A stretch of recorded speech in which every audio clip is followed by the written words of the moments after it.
The sneer was the first thing Dr. Elijah Bennett noticed.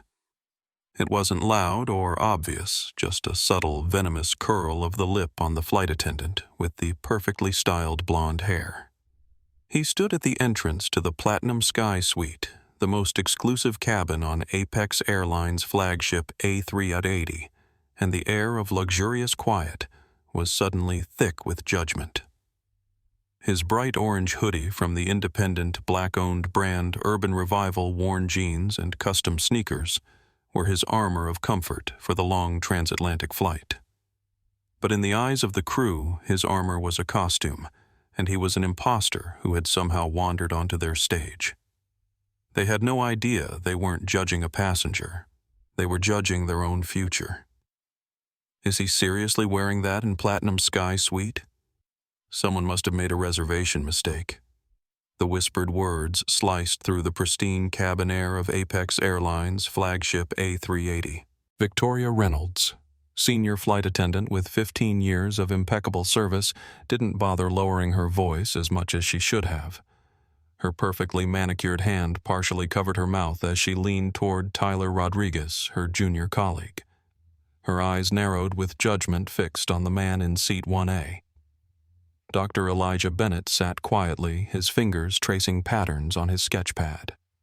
His bright orange hoodie from the independent black-owned brand Urban Revival stood in stark contrast to the muted luxury of the Platinum Sky Suite. His vintage jeans showed comfortable wear, and his custom sneakers, hand-painted by a street artist whose community center he had designed pro bono, completed an outfit that Victoria had already decided was entirely inappropriate for the cabin's most expensive seats. What Victoria couldn't possibly know was that exactly 18 minutes later, her 15-year career at Apex Airlines would collapse around her. She couldn't know that the casual-looking black man she was currently mocking would pick up his phone, dial a number from memory, and address the CEO of the entire airline by his childhood nickname. She couldn't know that by the time this transatlantic flight from London Heathrow to New York's JFK landed, her name and face would become synonymous with discrimination in the airline industry. In the elegant confines of the Platinum Sky Suite, with its hand-stitched leather seats and custom lighting designed to mimic natural daylight, Victoria Reynolds felt secure in her position of authority. The cabin was her domain, a place where she believed she could instantly assess who belonged and who didn't. The passengers paying $12,000 for a one-way ticket typically fit a certain profile in her mind, and that profile didn't include men who dressed like they were headed to a skate park. Across the aisle, Lucia Fernandez, technology journalist for Global Innovation magazine, glanced up from her laptop. Her keen eye for detail, the same instinct that had made her a respected tech reporter, caught the subtle curl of disdain on Victoria's lip. Lucia's gaze shifted to the man in the orange hoodie, noting the calm focus in his eyes as he sketched something complex on his pad. Years of reporting had taught her to recognize when something didn't add up, and this situation triggered her professional curiosity. The Platinum Sky Suite section of the aircraft hummed with pre-departure activity. Flight attendants moved with practiced efficiency, offering champagne and hot towels to the 12 privileged passengers in this exclusive cabin. Outside the windows, the busy tarmac of Heathrow sprawled beneath a typical London gray sky. Ground crew scurried around the massive A380, the largest passenger aircraft in Apex Airlines' fleet, preparing it for the 8-hour journey across the Atlantic. Victoria straightened her perfectly pressed uniform and approached Dr. Bennett with a smile that didn't reach her eyes. "Sir, can I get you a pre-departure beverage? Perhaps some champagne. We're serving Dom Perignon today." Her tone carried the subtle implication that such luxuries might be unfamiliar to him. "Just water." "Thank you," Elijah replied without looking up from his sketch. Victoria's smile tightened almost imperceptibly. "Still or sparkling?" "Still is fine." As Victoria turned away, she caught Tyler's eye and raised a perfectly shaped eyebrow. The subtle exchange spoke volumes. Neither of them realized that Lucia Fernandez had discreetly angled her phone to capture their expressions. Neither suspected that their unspoken judgment was being documented, and neither could have predicted that their lives were about to change forever at 35,000 feet above the Atlantic. Dr. Elijah Bennett was bone-tired, the kind of exhaustion that seeps into your marrow and makes your eyelids feel like they're weighted with lead. 7 days of non-stop negotiations for the London Horizon project, a revolutionary carbon-negative skyscraper that would transform the city's skyline, had drained him completely. As one of the world's leading sustainable architects, he was accustomed to intense work periods, but this week had tested even his considerable endurance. At 38, Elijah had already reshaped skylines on 3 continents. His innovative approach to combining environmental sustainability with social equity had earned him international acclaim. The Yale and MIT graduate had been featured on the cover of Architectural Digest, twice had given a TED Talk with over 7 million views, and had recently been awarded the prestigious Pritzker Prize, architecture's highest honor. Yet, despite his professional success, moments like these, being silently judged based on his appearance, remained a constant in his life. His decision to wear comfortable clothes for the long flight home was deliberate. After a week of bespoke suits and formal business attire, he craved the comfort of his favorite orange Urban Revival hoodie. The black-owned streetwear brand had been started by his cousin, and Elijah wore their pieces with pride. His vintage jeans had been with him through graduate school and countless design competitions. The custom sneakers were a treasured gift from Diego Rivera, a former gang member turned street artist whose community center Elijah had designed free of charge 3 years ago. To Elijah, clothing was functional, personal, and occasionally political, but never something that should determine how others treated you. Unfortunately, the world rarely agreed with this perspective. As he settled into his spacious seat in the Platinum Sky Suite, he reflected on his career path. Growing up in Baltimore, the son of 2 public school teachers, Elijah had fallen in love with architecture after a field trip to the National Building Museum in Washington, D.C. His parents had sacrificed enormously to support his education, working second jobs and deferring their own dreams. Their unwavering belief in his potential had propelled him through the challenges of being often the only black student in his advanced architecture classes. His mind drifted to his undergraduate days at Yale, where a security guard had stopped him on his way to the architecture studio demanding identification because he didn't look like he belonged there. Or to the prestigious Cooper Award ceremony where he was directed to the service entrance despite wearing a tuxedo. Or just last year when he was mistaken for janitorial staff while visiting one of his own award-winning buildings. These memories weren't wounds he picked at, just realities he had learned to navigate. He had developed a particular kind of patience, a strategic calm that allowed him to choose his battles. Sometimes that meant speaking up forcefully. Other times it meant documenting, remembering, and channeling his response into structural change. His mentor, the legendary architect Dr. Diana Wilson, had advised him early in his career, "Your buildings will outlast their ignorance. Design spaces that teach people how to see each other correctly." That philosophy had guided his career choices. While his contemporaries designed luxury condominiums and corporate headquarters, Elijah balanced prestigious projects with community-focused work. The London Horizon project was particularly meaningful, a tower that would generate more energy than it consumed, with 30% of units designated as affordable housing, communal gardens on every 10th floor, and a public observation deck that would be free for local school groups.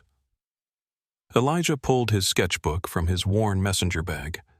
Unlike many of his colleagues who had transitioned entirely to digital design, he still believed in the intimacy of pencil on paper for his initial concepts. This particular sketchbook contained the evolving designs for the Brooklyn Renaissance Center, a multi-purpose community space in a historically underserved neighborhood.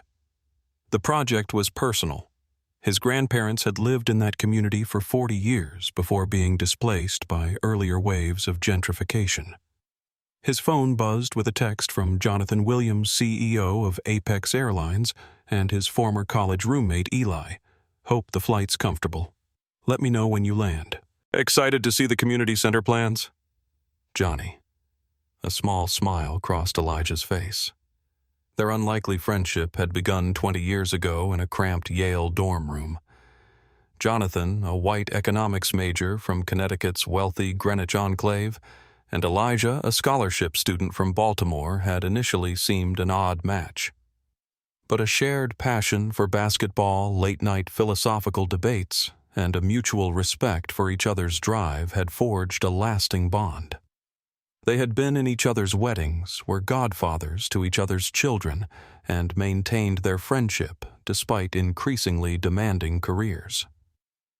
When Jonathan had taken over as CEO of Apex Airlines 4 years ago, one of his first calls had been to Elijah's firm to redesign the airline's lounges with sustainability and inclusivity as guiding principles. The Platinum Sky Suite concept had actually been Elijah's creation, though he typically preferred to fly economy, believing that experiencing how most people travel helped inform his design thinking. As the boarding process continued around him, Elijah began sketching, losing himself in the familiar comfort of creative flow. The noises of the cabin faded away as he refined the community center's central atrium, a space designed to maximize natural light while creating intimate corners for conversation and connection. He didn't notice the curious glances from other passengers or the increasingly frosty demeanor of Victoria Reynolds as she served those around him with considerably more warmth than she had shown him. In this moment, he was simply a tired man looking forward to going home sketching ideas that would hopefully make someone else's community a bit more beautiful, a bit more functional, a bit more just. The orange hoodie, the custom sneakers, and his very presence in the Platinum Sky Suite were already writing a story in the minds of those around him, a story he would soon dramatically rewrite. Boarding pass, please. Victoria Reynolds extended her hand with practiced elegance, her voice carrying the polished tone she reserved for Platinum Sky Suite passengers. Her perfectly styled blonde hair was swept into a sleek chignon, not a strand out of place despite the long day. At 47, she had mastered the art of the service industry smile, bright, efficient, but ultimately impersonal. Victoria hadn't always been this way. 20 years ago, as a junior flight attendant, she'd experienced the humiliation of being reprimanded in front of an entire first-class cabin when a wealthy businessman complained about her service. The passenger, dressed in sweatpants and a t-shirt, had turned out to be a tech billionaire. Her supervisor had made it clear, in premium cabins, never judge by appearance. But what Victoria had learned instead was to protect herself by becoming an expert at identifying who truly belonged and who didn't. In her mind, this skill protected both her and the legitimate premium passengers from disruption and disappointment. The initial encounter had occurred 20 minutes earlier when Elijah first stepped aboard. Victoria had been standing at the entrance with Tyler Rodriguez, the 29-year-old junior flight attendant who had been under her wing for the past 6 months. Tyler's eagerness to impress was obvious in his attentive posture mirroring Victoria's stance and expressions as if studying a masterclass in premium service. When Elijah approached the entrance in his orange hoodie and worn jeans, Victoria's expression underwent a subtle transformation. The welcoming smile remained fixed in place, but her eyes performed a rapid assessment cataloging details and arriving at immediate conclusions. "Welcome aboard Apex Flight 107 to New York," she said, her gaze flicking to his boarding pass. "Platinum Sky Suite, 1A. The slight pause before stating his seat assignment carried a whisper of disbelief. "Thank you," Elijah replied simply, already accustomed to this particular tone. Victoria's smile tightened. "Are you sure you're in the correct cabin, sir? Platinum Sky Suite is our most premium offering." "I'm aware," Elijah said calmly. "Seat 1A, as indicated on my boarding pass." From across the galley, Sofia Martinez watched the interaction with quiet attention. At 24, she was the newest addition to the Platinum Sky Suite crew, still learning the unwritten codes of the premium cabin world. Something about Victoria's tone made her uncomfortable, but as the junior-most staff member, she remained silent. Sophia discreetly picked up an extra set of premium amenities and slipped them into her pocket, determined to ensure the passenger in the orange hoodie received everything he was entitled to, regardless of Victoria's attitude. "Very well," Victoria said after a moment that stretched a beat too long. "It's right this way. Let me show you to your suite." Her voice carried the slightest edge of skepticism, as if accommodating an unexpected guest who had wandered into a private club. Tyler followed a few steps behind his expression, mirroring Victoria's subtle disapproval. Neither noticed Lucia Fernandez observing from her seat in 2C. The tech journalist had boarded early and was already settled with her laptop open. Her trained eye caught the micro-expressions flickering across Victoria's face, the raised eyebrow, the momentary tightening of her lips. As a Latina who had navigated predominantly white spaces throughout her career, Lucia recognized the signs of someone being judged for not fitting the profile. Victoria led Elijah to his suite with the same professional courtesy she would show any passenger, but there was a coolness in her demeanor, a subtle distancing. "Here we are, sir. Suite 1A. Have you flown in our Platinum Sky suite before? The controls can be rather complex for first-timers." The implication was clear. She assumed he was unfamiliar with luxury travel. "I'll manage," Elijah replied, setting his messenger bag beneath the ottoman. "I designed them." Victoria's mask of professional composure slipped for just a moment, revealing genuine surprise before she recovered. "Designed." "The seats, the entire suite concept," Elijah said without elaboration, returning to his sketchbook. "As you wish." Victoria gestured to the tablet embedded in the armrest. "This controls everything from your seat position to the lighting and entertainment system. If you find it challenging, just press the call button." Tyler, hovering nearby, exchanged a glance with Victoria, a look of shared understanding of being in on the same joke. "The champagne service will begin shortly," Victoria continued. "We offer Dom Perignon and Krug. Do you have a preference?" "Just water, thank you," Elijah said, already opening his sketchbook. Victoria's smile flickered momentarily. "Of course, still or sparkling?" "Still, please." As Victoria moved away, Lucia heard her murmur to Tyler, probably saving the alcohol budget for the free drinks in economy on the way home. Tyler suppressed a laugh, nodding in agreement. "Definitely looks like he wandered into the wrong cabin." Lucia frowned, glancing over at Elijah. He appeared absorbed in his sketchbook, seemingly unaware of the comments, or perhaps she thought simply accustomed to them. She discreetly adjusted her phone, ensuring it could capture any further interactions. As a technology journalist, she reported on innovation and digital trends, but her personal blog often addressed issues of diversity and inclusion in tech spaces. What was unfolding before her felt like a story worth documenting. Meanwhile, Sophia Martinez approached Elijah's suite with a bottle of water and a glass. Unlike Victoria's brisk efficiency, her movements were careful, almost apologetic. "Your water, sir," she said, placing it on his side table. She discreetly slipped an extra linen napkin and premium chocolate onto the table items Victoria had forgotten to provide. Elijah looked up and offered a genuine smile. "Thank you, Sophia," he said, reading her name tag. "I appreciate the thoughtfulness." Sophia lowered her voice slightly. "I'm sorry about the reception. Can I get you anything else that might have been overlooked?" "This is perfect, thank you," he replied, recognizing her subtle acknowledgement of the situation. As Sophia returned to her duties, Victoria intercepted her in the galley. "Remember, Martinez, we don't linger with the passengers. Efficient service is key." Her tone was instructional but carried an undercurrent of criticism. "Of course," Sophia replied.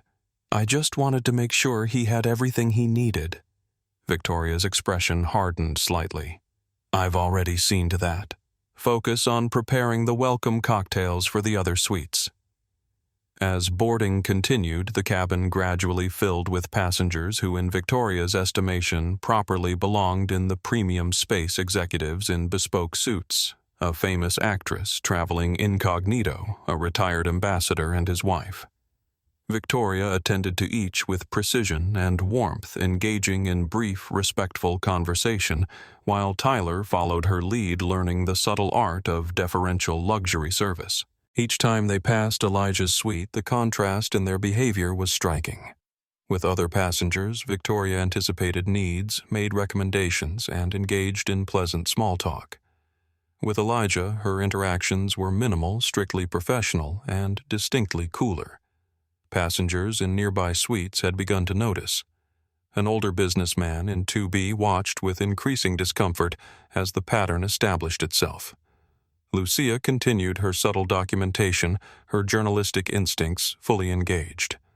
As the boarding process neared completion, Captain Miguel Hernandez emerged briefly from the cockpit to welcome the Platinum Sky Suite passengers, a courtesy extended on long-haul flights. His warm, confident presence filled the cabin as he introduced himself. "Good afternoon, ladies and gentlemen. I'm Captain Hernandez, and I'll be commanding your flight to New York today. Our flight time is approximately 7 hours and 40 minutes. We're expecting clear skies most of the way, with some light turbulence as we approach the eastern seaboard. My team and I are committed to making your journey as comfortable as possible." As he moved through the cabin, shaking hands with passengers, he paused at Elijah's suite. "Dr. Bennett, I thought that was you. An honor to have you aboard. I attended your lecture on sustainable urban development at Columbia last year. Fascinating perspectives on integrating green spaces into vertical structures." Victoria, who had been refreshing a passenger's champagne nearby, froze momentarily. Her eyes darted between the captain and Elijah, a flicker of confusion crossing her face. "Thank you," Captain Elijah replied with genuine appreciation. "Always good to meet someone interested in sustainable design." "The honor is mine," Captain Hernandez said, then leaned in slightly. "I understand your experience all too well. 20 years flying, and I still get the look when I board in civilian clothes." He subtly nodded toward Victoria before continuing his rounds. As the captain returned to the cockpit, Victoria and Tyler exchanged glances. For a brief moment, uncertainty crossed Victoria's expression, but she quickly recovered her composure. Whatever momentary doubt she experienced was promptly dismissed, her preconceptions too deeply entrenched to be dislodged by this single interaction. The boarding door closed with a heavy thunk. The familiar announcements began.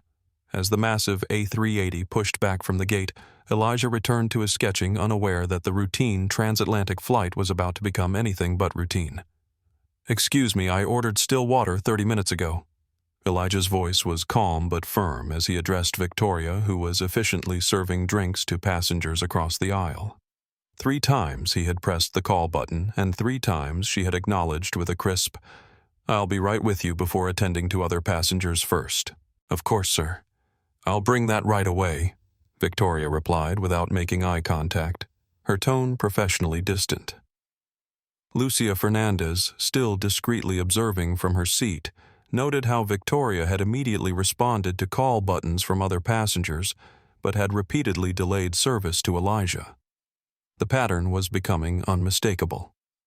The Platinum Sky Suite cabin had settled into the rhythm of cruising altitude. Most passengers were either enjoying their multi-course gourmet meals, working on laptops, or reclining in their fully flat beds watching the extensive entertainment selections. The soft hum of the engines provided a steady background to the occasional clink of fine china and crystal. Victoria moved with practiced efficiency through the cabin, her service immaculate except when it came to Suite 1A. With other passengers, she was attentive, often anticipating needs before they were expressed. With Elijah, her service was minimal, performed with technical correctness, but emotional coldness. "Still making him wait, I see," Tyler murmured to Victoria as they prepared trays in the galley. "Maybe he should fly economy next time, where the service matches the outfit." He chuckled at his own joke, eager for Victoria's approval. Victoria smiled thinly. 15 years in this cabin, and you develop a sense for who truly belongs. He's clearly new money, probably won the lottery or got lucky with some app. No breeding, no class. Neither noticed Sophia's uncomfortable expression as she organized dessert plates nearby. "Don't you think that's a little presumptuous?" Sophia ventured cautiously.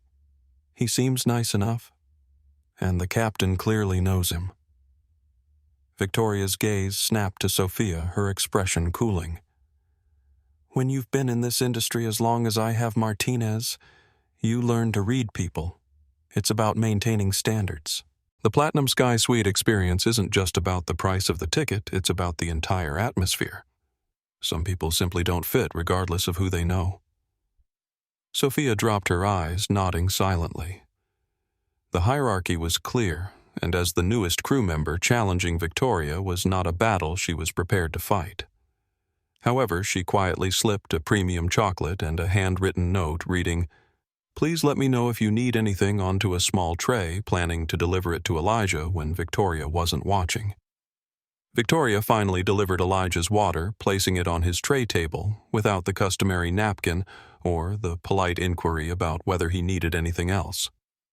As she turned to leave, Elijah spoke. "I'd like to see the dinner menu when you have a moment, please." "Of course." Victoria's response was clipped.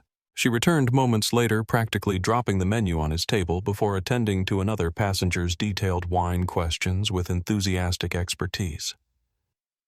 Across the aisle, Lucia continued her subtle documentation. As a tech journalist who often traveled for conferences and product launches, she had accumulated enough miles to occasionally upgrade to premium cabins. She had experienced firsthand how service could vary depending on how she dressed or wore her hair. What she was witnessing now went beyond poor service into something more insidious. When Elijah placed his dinner order, selecting the seared halibut with seasonal vegetables, Victoria simply nodded and moved on, skipping the usual pleasantries and recommendations she offered other passengers. Tyler, taking his cues from Victoria, adopted a similar attitude. When serving bread before the meal, he offered detailed descriptions of each variety to other passengers, but merely held the basket out silently for Elijah. The contrasting behavior was becoming increasingly noticeable to those around them. An elderly couple in 3A and 3B exchanged concerned glances. The businessman in 2B frowned disapprovingly. Sophia, tasked with water refills, made a point to be especially warm when serving Elijah, as if trying to compensate for her colleague's behavior. "Is there anything else you need, Dr. Bennett?" Sophia asked quietly, refilling his water glass. "I noticed you're working on designs. Would you like me to ensure you're not disturbed during the meal service?" Elijah looked up, surprised by the consideration. "That would be appreciated. Thank you." Sophia nodded and discreetly placed a "Do Not Disturb" sign on his electronic door indicator, ensuring he would still receive his meal but without unnecessary interruptions. The situation escalated when Elijah's dinner arrived. Victoria set down his plate with none of the careful presentation she had shown other passengers. As she turned away, her elbow caught his glass of water, spilling it across the tray table and onto his open sketchbook. Oh, Victoria's surprise seemed genuine, but her follow-up lacked the profuse apologies she would have offered another passenger. "Let me get you some napkins." Her tone carried a subtle implication that the accident had somehow been Elijah's fault for having his book open. Elijah watched silently as water soaked into pages of carefully rendered designs, the ink beginning to blur and run. These weren't just doodles, they were detailed technical drawings for the Brooklyn Renaissance Center, representing weeks of work.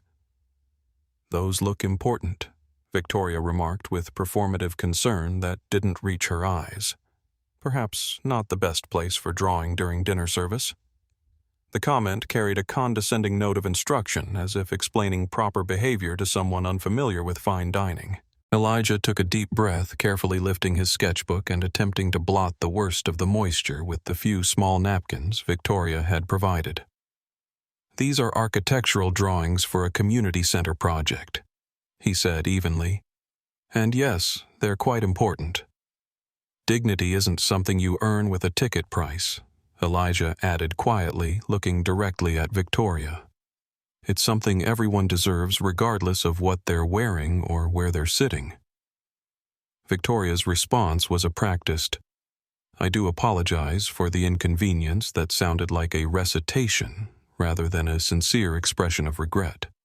She made no offer to bring additional napkins to replace his meal or to file an incident report, all standard procedures for accidents in the premium cabin.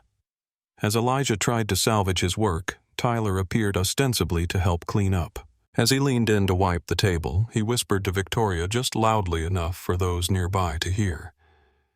"Maybe next time he'll bring a coloring book instead. Seems more his speed." Victoria suppressed a smile but didn't correct her junior colleague. The comment hung in the air, clearly audible to Elijah and passengers in nearby suites. The businessman in 2B had heard enough. "Excuse me," he called, his British accent crisp with authority. "Could we get some proper assistance here? This gentleman's work has been damaged." Victoria's professional mask slipped back into place instantly. "Of course, sir.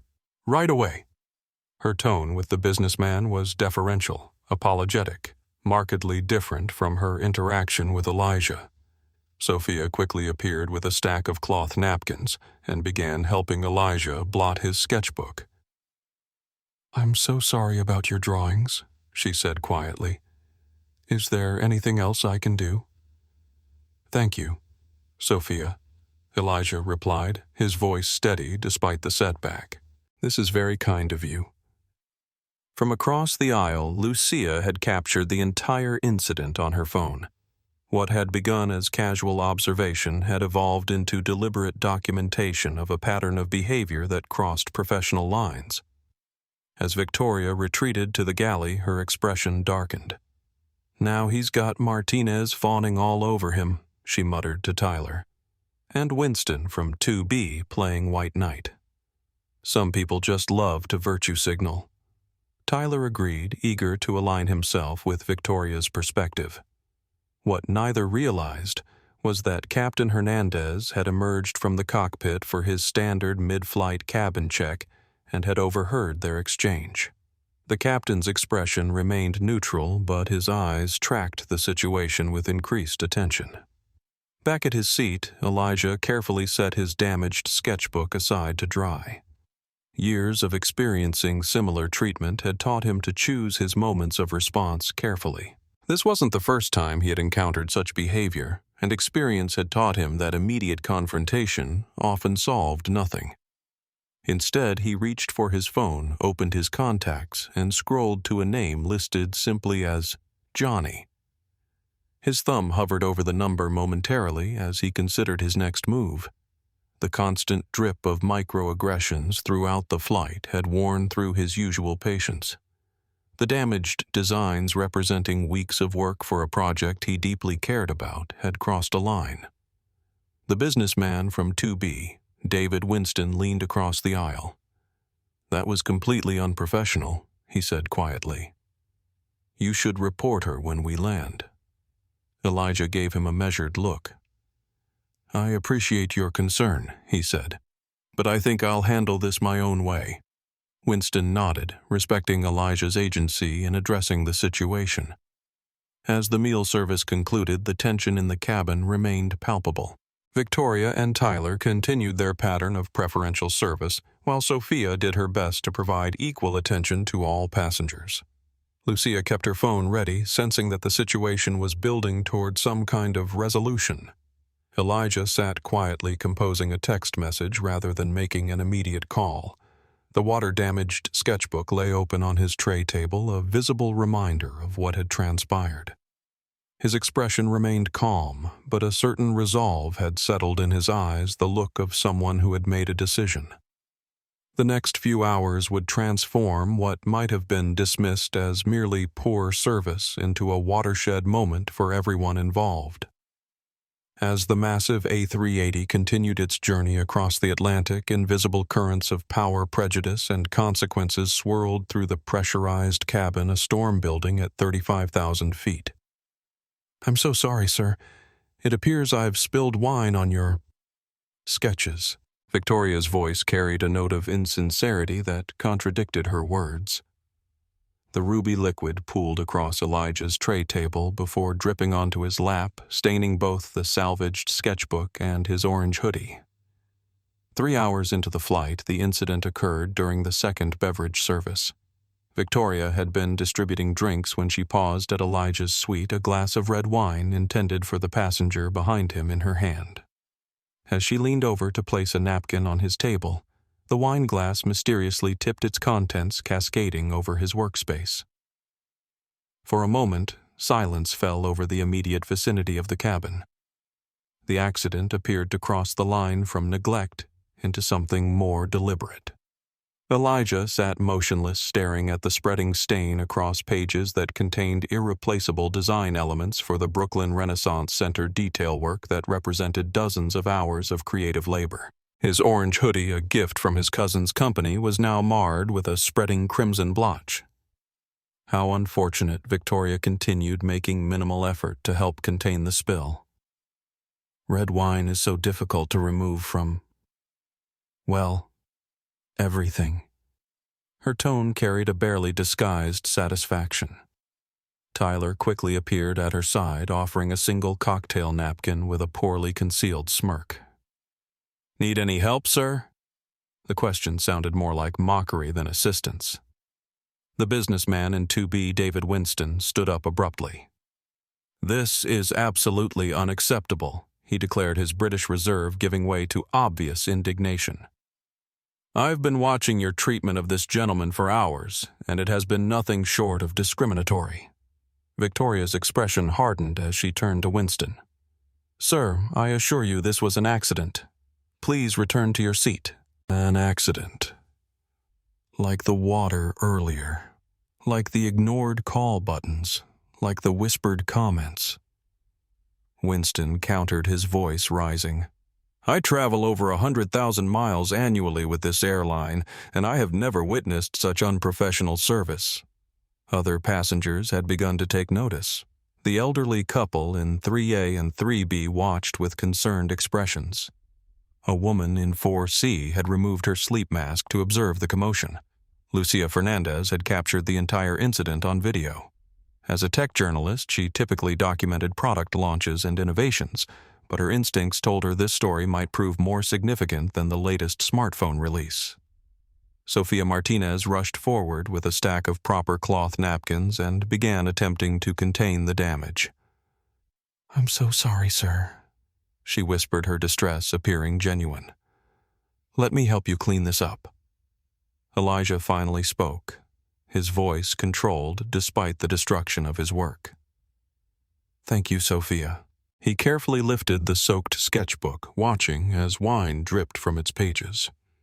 Weeks of detailed architectural renderings were now irreparably damaged. The precision lines blurred into watercolor-like abstractions. The Brooklyn Renaissance Center wasn't just another project. It represented a personal commitment to his grandparents' former community, a space designed to provide arts education, job training, and community gathering spaces in an area that desperately needed investment without displacement. The designs had been evolving for months with input from community members and local artists. Now, significant portions of that collaborative work were destroyed.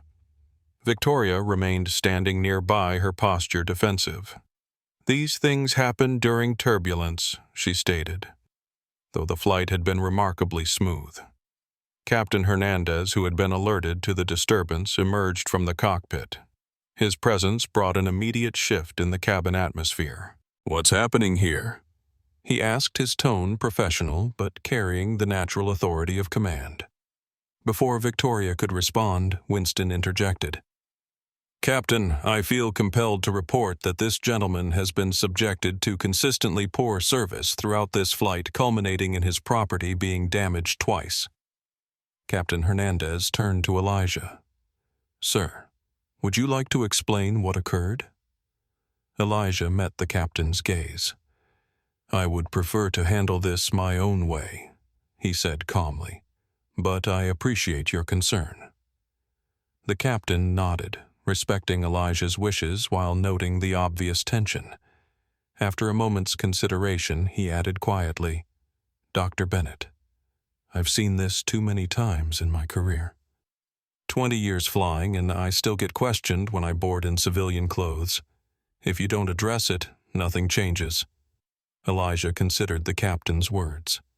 "You're right, and I intend to address it at the appropriate level." "Very well. Is there anything you need at the moment?" "Just some privacy," Elijah replied. As Captain Hernandez returned to the cockpit, Victoria attempted to reassert control of the situation.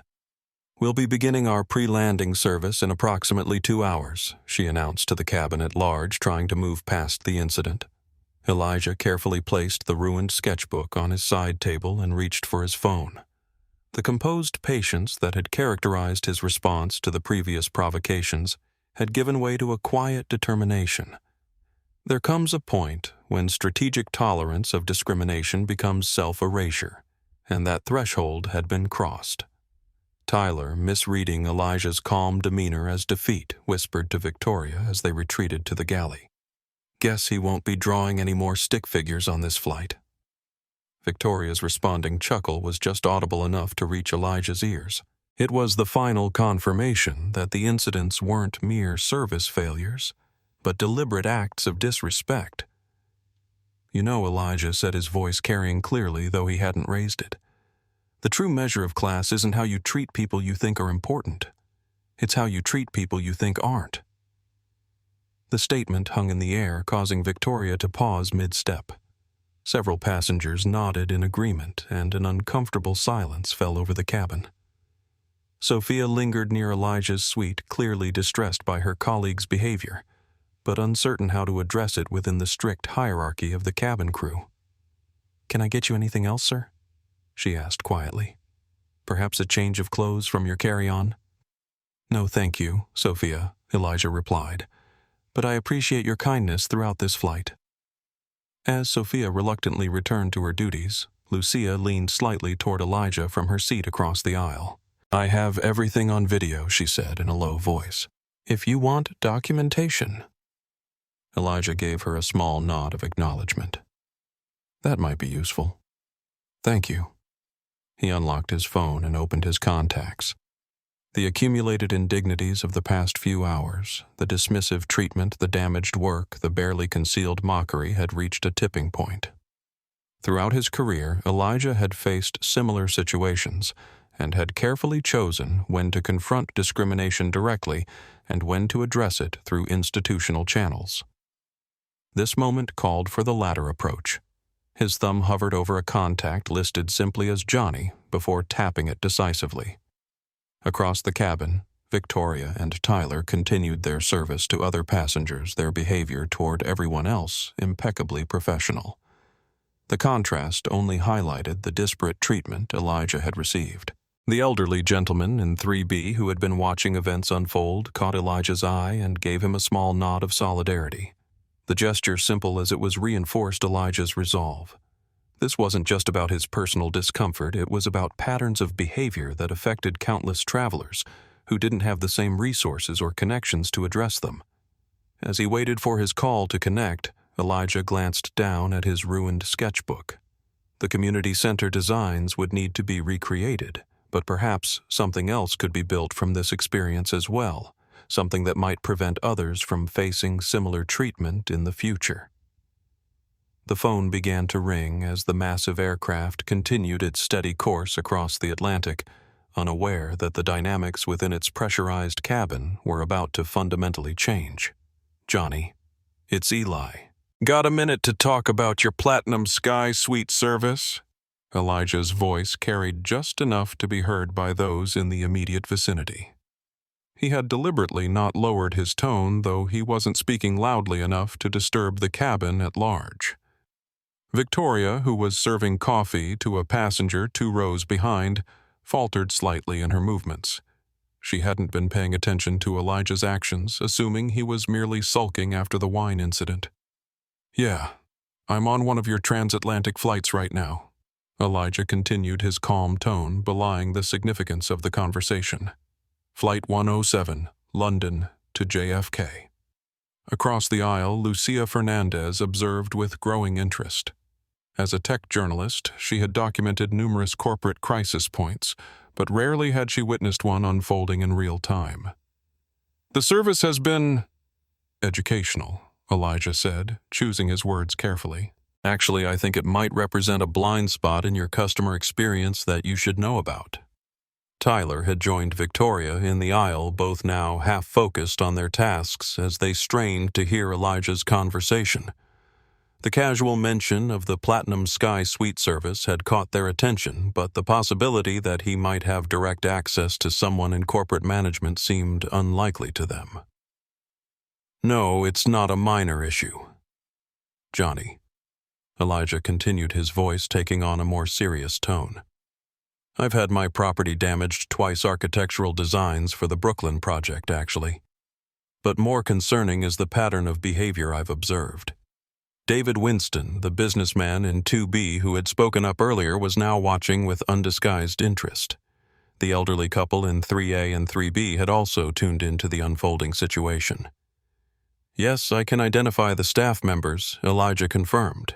The senior flight attendant is Victoria Reynolds, and the junior attendant working with her is Tyler Rodriguez. At the mention of their names, both flight attendants froze. Victoria's complexion paled visibly, and Tyler's eyes widened in alarm. "Who is he talking to?" Tyler whispered urgently. Victoria shook her head slightly, her confident demeanor cracking for the first time. "Probably just customer service," she murmured, but her voice lacked conviction. "I do want to mention," Elijah continued, "that another flight attendant, Sophia Martinez, has been consistently professional and respectful. The contrast in service has been quite striking." Sophia, who had been organizing the dessert cart nearby, looked up in surprise at the mention of her name. "No, I don't need to be transferred," Elijah said in response to something from the other end of the call. "I think it would be more valuable if you heard the full story when I land. But I did want to give you a heads up given what we discussed last month about improving inclusivity in the passenger experience." Victoria had now abandoned any pretense of continuing her service duties. She stood rigid in the aisle, her knuckles white as she gripped the coffee pot. "Yes, Captain Hernandez is aware there's been an issue, though. I declined to file a formal complaint with him," Elijah explained. "I thought it would be more productive to address this at the institutional level, rather than creating a scene mid-flight." At the mention of the captain, a flicker of genuine fear crossed Victoria's face. The casual familiarity with which Elijah referenced both the CEO's initiative and the captain suggested connections that contradicted all her assumptions. That would be appreciated. Elijah responded to something from the other end. "I'll see you at JFK then. Thanks, Johnny." As he ended the call, a heavy silence fell over the immediate area of the cabin. Victoria and Tyler exchanged glances of mounting alarm, while nearby passengers watched with expressions ranging from confusion to vindication.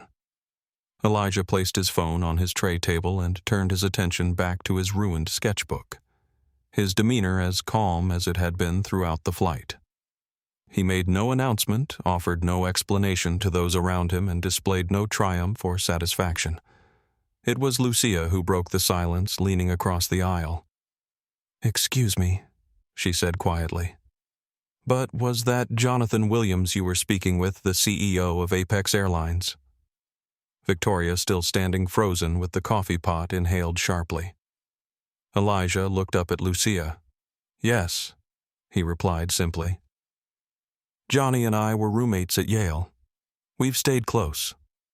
The revelation sent an almost visible ripple through the cabin. David Winston let out a low whistle. The elderly woman in 3A covered her mouth in surprise. Victoria finally found her voice. "Sir?" She began, her tone dramatically transformed into one of anxious deference. "There seems to have been a misunderstanding." "If you'll allow me to, I think you've done enough." Elijah interrupted, his voice firm but not unkind. "I'd prefer to be left alone for the remainder of the flight." "Mr. Bennett." "Dr. Bennett." Victoria persisted, her voice now tinged with desperation. Please understand, there was no intention to— Intention isn't the issue here, Elijah said, looking her directly in the eyes. When your actions consistently create the same result, you don't get to hide behind intention. Your behavior speaks for itself. His words, delivered without anger, but with unwavering clarity, left Victoria speechless. The simple truth of his statement cut through any defense she might have attempted. Tyler had begun to visibly tremble. As the junior flight attendant, his career was just beginning, a career that now appeared to be in serious jeopardy. Sophia approached cautiously. "Bennett," she said softly, "can I get you anything at all? Perhaps a clean hoodie from your carry-on." Elijah gave her a genuine smile. "That would be helpful. Thank you, Sophia." As Sophia moved to assist him, the cabin phone rang. Victoria, still standing in shock, moved mechanically to answer it. Her face drained of what little color remained as she listened to the voice on the other end. "Yes, Captain," she said, her voice barely audible. "Right away." She replaced the handset and turned to Tyler. "The captain wants to see us in the cockpit. Immediately." The two flight attendants made their way forward, the weight of their situation evident in their postures. As they passed Elijah's suite, neither could bring themselves to meet his eyes. With Victoria and Tyler summoned to the cockpit, Sophia temporarily assumed responsibility for the Platinum Sky Suite cabin. She moved through the space with a combination of nervousness and determination, ensuring passengers had what they needed while the senior staff were otherwise engaged. Dr. Bennett David Winston said, leaning across the aisle once Victoria and Tyler had disappeared toward the cockpit. "I want to commend your composure. I'm not sure I would have maintained such dignity in the face of that treatment." Elijah nodded in acknowledgement. "Thank you for speaking up earlier. Not everyone does." "I should have said something sooner," Winston admitted. "I observed their behavior from the beginning but hesitated to intervene." "That's often how these situations persist," Elijah replied without rancor. "Not through active malice from everyone, but through the silence of those who notice but say nothing." Lucia, who had been listening to their exchange, joined the conversation. "Dr. Bennett, I'm Lucia Fernandez with Global Innovation magazine. I have the entire incident documented, including the earlier water spill and the consistent pattern of discriminatory service. Would you be willing to discuss this on record after we land?" Elijah considered her request. "My goal isn't public embarrassment of the airline or the individuals involved," he said thoughtfully. "It's institutional improvement. Let me speak with Jonathan first, and then I'll consider your request." Meanwhile, in the confined space of the A380's cockpit, Captain Hernandez fixed Victoria and Tyler with a steady gaze as he held the satellite phone to his ear. The captain's expression was professionally neutral, but his eyes conveyed the seriousness of the situation. "Yes, Mr. Williams," he said into the phone. "They're both here with me now. I understand completely. Yes, I'll ensure a full report is filed. We'll handle it according to your instructions." As the massive aircraft continued its journey across the Atlantic, the power dynamics that had defined the first half of the flight had been completely inverted. What had begun as a series of microaggressions based on appearance and assumption was evolving into a moment of reckoning, not just for Victoria and Tyler personally, but potentially for broader patterns of behavior within the airline industry itself. "Effective immediately, you are both removed from cabin service for the remainder of this flight." Captain Hernandez's voice carried the weight of absolute authority as he addressed Victoria Reynolds and Tyler Rodriguez in the confined space of the cockpit. First Officer Jennifer Patterson and Second Officer Mark Daniels remained focused on their flight instruments, though the tension in the small space was palpable. "Captain, there's been a misunderstanding," Victoria protested, her usual confidence crumbling. "The passenger doctor. Bennett is exaggerating what was simply an unfortunate series of accidents." Captain Hernandez held up a hand to silence her. "Ms. Reynolds, I've received direct instructions from CEO Williams himself. This isn't a debate." Tyler stood pale and silent, the reality of the situation rendering him speechless. Furthermore, the captain continued, "I personally observed portions of your behavior. As commanding officer of this aircraft, I have both the authority and the responsibility to address conduct that compromises our service standards or passenger dignity." Victoria's posture stiffened. 15 years of seniority and an unblemished service record were collapsing around her, all because of assumptions she had made about a passenger in an orange hoodie. "What exactly does removed from cabin service mean?" she asked, her voice tight. "It means you will both remain in the crew rest area for the duration of the flight. Sophia Martinez and I will manage the Platinum Sky Suite service with assistance from the main cabin crew if needed. Upon landing, you will be met by airline representatives for formal debriefing." "This will devastate my record," Victoria said, a note of desperation entering her voice. "My entire career. You should have considered that before allowing personal prejudice to influence your professional conduct," Captain Hernandez replied firmly. Then, his tone softening slightly, he added, "Ms. Reynolds, I understand the instinct to protect yourself by categorizing passengers. 20 years ago, I was escorted off my own flight when I tried to take my seat in first class while wearing jeans and a sweatshirt. The crew didn't believe I was the pilot until the co-pilot vouched for me. That experience changed how I approach my role as captain." Victoria's expression shifted, a flicker of recognition crossing her face, as the captain's personal disclosure momentarily pierced her defensive shell. "So I understand the impulse," he continued, "but that doesn't excuse the behavior. Now please proceed to the crew rest area. I need to return to the cabin to inform the passengers of the staffing adjustment." As Victoria and Tyler exited the cockpit, the transformation in their demeanor was striking.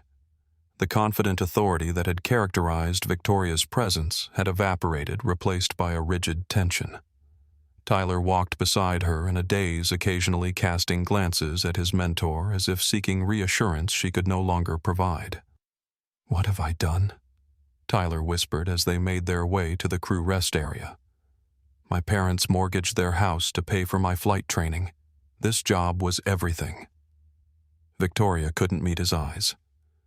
"We're not fired yet," she said, but her voice lacked conviction. Meanwhile, in the Platinum Sky Suite cabin, passengers had begun discussing the unusual situation among themselves. "I had a feeling something was off about the service," the elderly gentleman in 3B commented to his wife.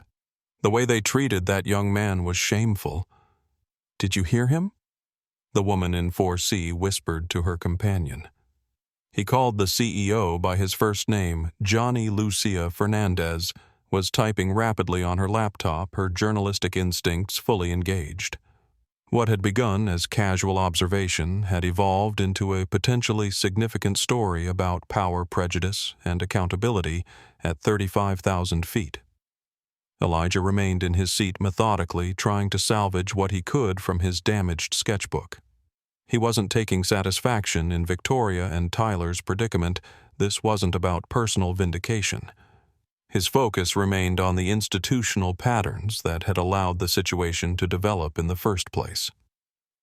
Captain Hernandez emerged from the cockpit and made his way to the center of the Platinum Sky Suite cabin. His presence commanded immediate attention from the passengers. "Ladies and gentlemen," he announced, his voice carrying professional authority, "I want to inform you of a staffing adjustment for the remainder of our flight. Senior Flight Attendant Reynolds and Flight Attendant Rodriguez have been reassigned to other duties. Flight Attendant Martinez will be your primary cabin attendant for the duration of our journey to New York, with assistance from our main cabin team if needed." The captain's diplomatic phrasing didn't explicitly address the incidents, but the timing made the connection obvious to everyone present. "We at Apex Airlines are committed to providing exceptional service to all our passengers," he continued. "If anyone has any concerns about their experience today, I encourage you to speak with me directly or with our customer service representatives upon landing." His gaze briefly met Elijah's, conveying a silent apology and acknowledgement. As Captain Hernandez returned to the cockpit, Sophia approached Elijah's suite. "Dr. Bennett," she said quietly, The captain has asked me to personally attend to your needs for the remainder of the flight. Is there anything I can do for you right now? Thank you, Sophia, Elijah replied. I'm fine for the moment. And please call me Elijah. Of course. She hesitated, then added, I want to apologize for not saying something sooner about how you were being treated. I noticed from the beginning, but I didn't speak up. You're the junior-most crew member, Elijah acknowledged. Speaking up would have put your position at risk.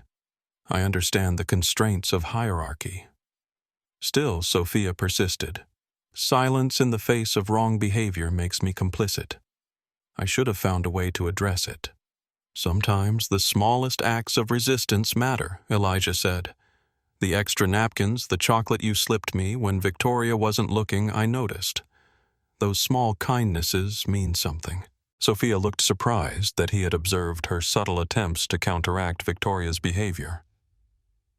Thank you for understanding. It still doesn't feel like enough.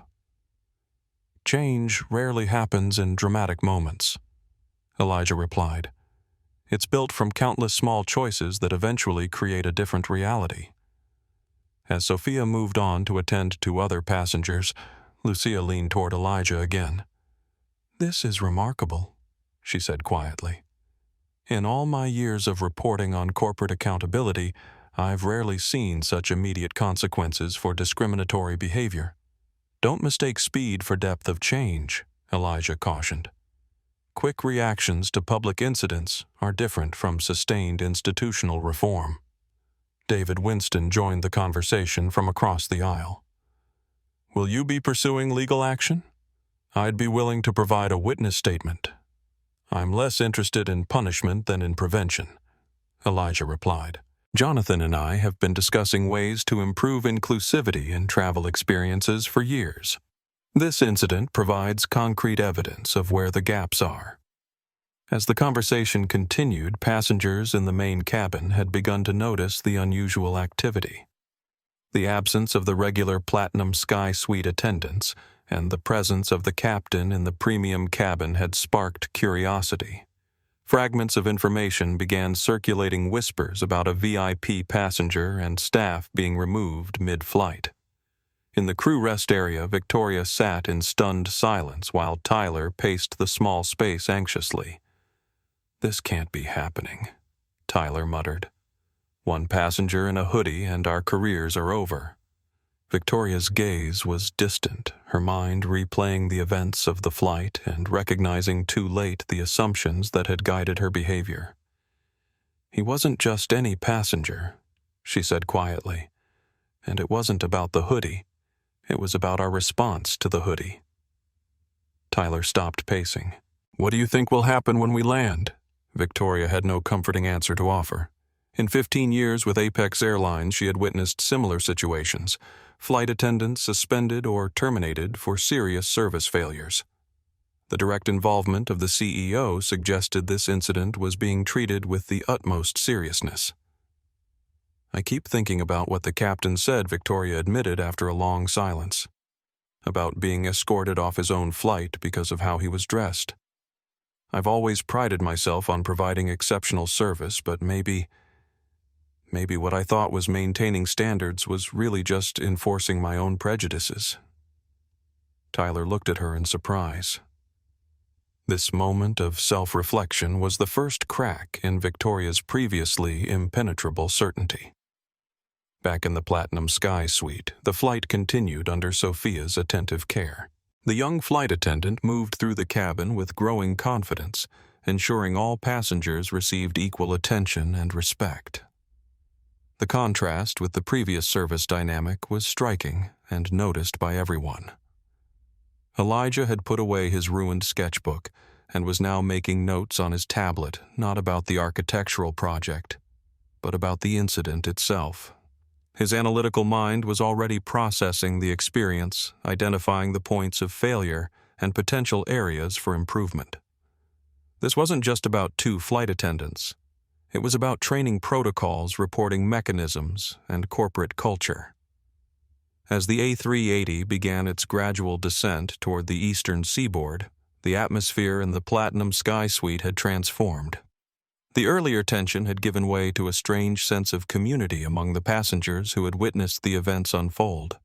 Strangers were engaged in conversations across aisles, sharing observations and reflections.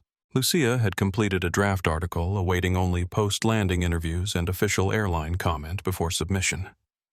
Her piece framed the incident not as an isolated event, but as a window into broader patterns of discrimination in premium service environments.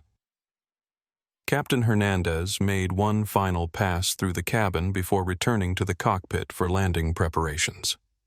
He paused briefly at Elijah's suite. "Dr. Bennett, I want to personally apologize for your experience today. It falls far short of our standards and my expectations as captain." "Thank you," Captain Elijah replied. "I appreciate your decisive response once you became aware of the situation." The captain nodded. "Mr. Williams has requested that you be met at the gate. He's apparently coming to the airport personally."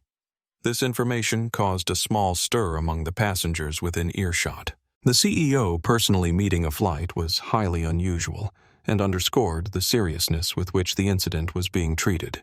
"Your comment about being escorted off your own flight that stayed with me," Elijah said. "How many others without connections or a platform face the same treatment and simply walk away never to return?" "Too many," the captain replied grimly. "Which is why moments like this matter." He hesitated, then added, "The cockpit can be just as exclusionary as the first-class cabin. As one of the few Hispanic captains at Apex, I've learned that real change requires both individual courage and institutional commitment." As the massive aircraft began its final approach to JFK, the passengers prepared for landing. The routine announcements and procedures created a semblance of normalcy, but everyone in the Platinum Sky Suite knew they had witnessed something significant. A moment when assumptions were challenged, power dynamics were inverted, and accountability was immediate. For Elijah, it was a familiar pattern played out in a new setting. Throughout his career, he had encountered similar prejudice based on appearances, and each time he had found strategic ways to address it. Today's approach had been more direct than usual, leveraging a personal connection that most people in his position wouldn't have. As the wheels of the A380 touched down on JFK's runway, he was already thinking beyond this individual incident to the broader changes it might catalyze. One flight, one confrontation wouldn't transform deeply entrenched patterns of behavior, but it could be the beginning of a more substantial conversation. The aircraft taxied to the gate carrying not just its passengers and cargo, but the weight of expectations, consequences, and potential transformation. Eli, I came as soon as I heard. Jonathan Williams, CEO of Apex Airlines, stood waiting as Elijah Bennett emerged from the jet bridge into JFK's Terminal 4. At 38, Jonathan had the polished appearance expected of a chief executive tailored suit, confident stance, and the alert expression of someone accustomed to managing crises. What wasn't typical was the genuine concern evident in his expression as he greeted his former roommate. The two men embraced briefly, their 20-year friendship transcending their professional identities. Behind them, other Platinum Sky Suite passengers emerged, many slowing their pace to observe the interaction between the casually dressed black architect and the airline CEO. "Johnny, you didn't need to come to the gate yourself," Elijah said, adjusting the strap of his messenger bag.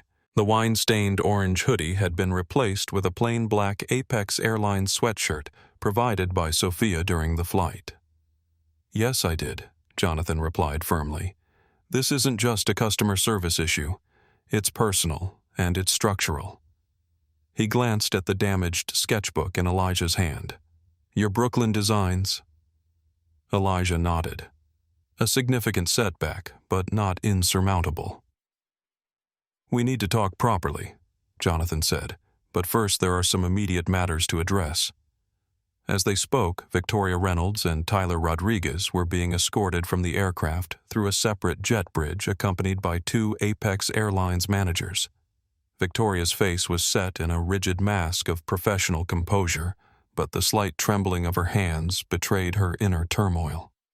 Tyler walked beside her. His earlier confidence completely evaporated. Sophia Martinez emerged from the primary jet bridge looking somewhat overwhelmed by the unexpected responsibility thrust upon her during the flight. When she spotted Elijah and Jonathan, she hesitated, uncertain whether to approach. Jonathan noticed her and gestured for her to join them. Ms. Martinez, I'm Jonathan Williams, CEO of Apex.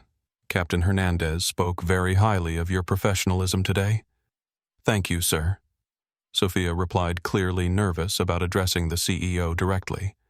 I was just doing my job. You were doing your job when others weren't. Jonathan corrected. There's a distinction worth recognizing. Lucia Fernandez had also emerged from the jet bridge, her journalist's instincts drawing her toward the unfolding scene. She approached the group, cautiously, professional curiosity evident in her expression. Mr. Williams, she said, extending her hand. Lucia Fernandez, Global Innovation Magazine. I was on the flight and documented the incidents involving Dr. Bennett. Would you care to comment on behalf of Apex Airlines? Jonathan's expression shifted to a more guarded, professional mode.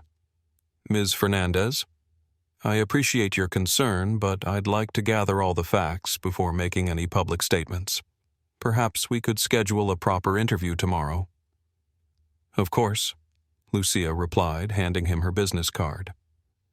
But I should mention that I've already submitted a preliminary story to my editor.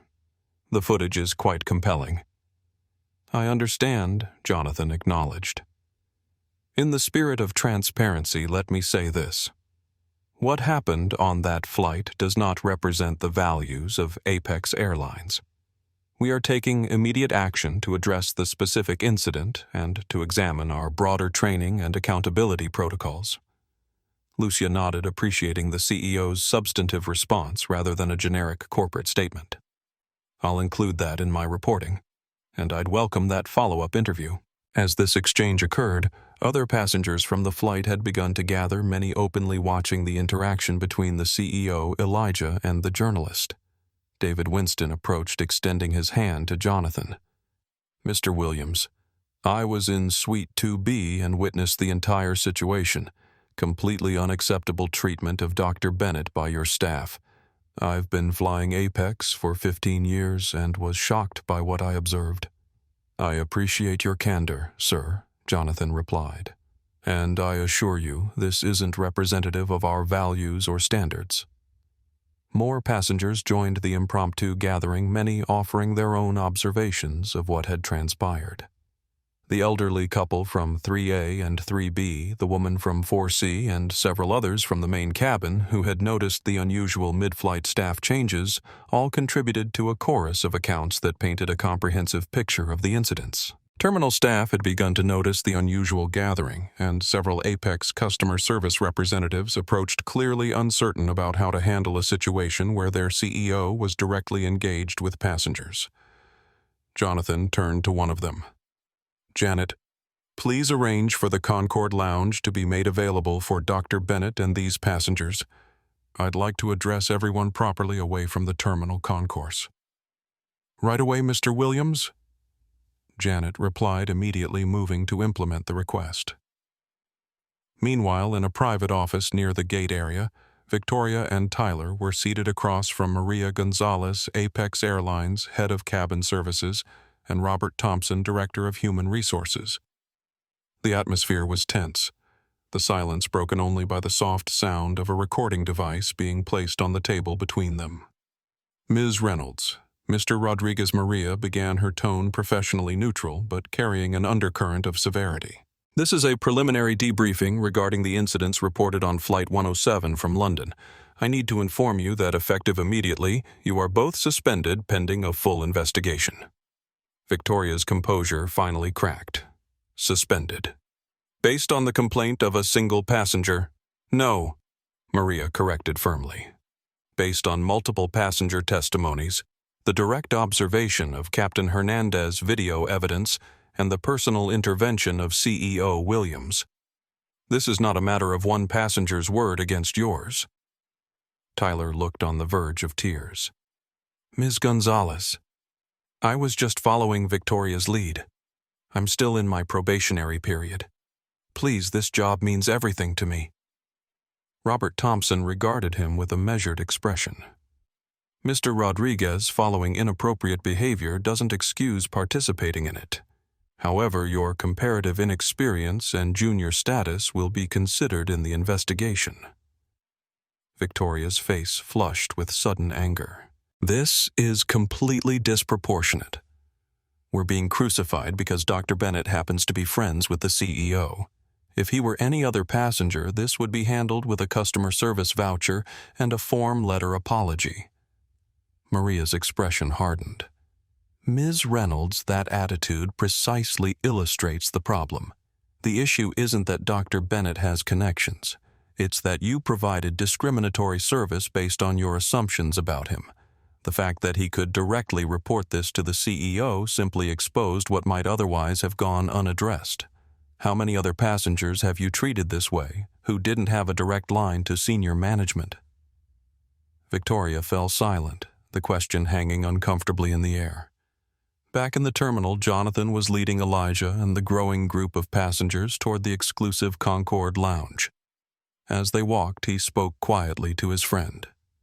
Eli, I'm truly sorry about what happened, not just as the CEO, but as someone who should have ensured this couldn't happen to his best friend. Elijah considered this. Johnny, we both know your friendship doesn't protect me from what black professionals face daily. What matters is how you respond when these incidents occur, whether it's happening to me or to someone without a direct line to the CEO. Jonathan nodded, acknowledging the truth in Elijah's words. Which is why I want to use this as a catalyst for real change, not just a one-off disciplinary action. As they entered the Concord Lounge, an exclusive space typically reserved for Apex's highest-tier frequent flyers, the group had grown to include nearly 20 people from the flight. Jonathan directed the lounge staff to provide refreshments while he moved to address the assembled passengers. Ladies and gentlemen, he began, his voice carrying the practiced authority of a corporate leader. First, I want to thank you for taking the time to share your observations of today's events. What occurred on Flight 107 represents a failure on multiple levels, and I take full personal responsibility as CEO of Apex Airlines.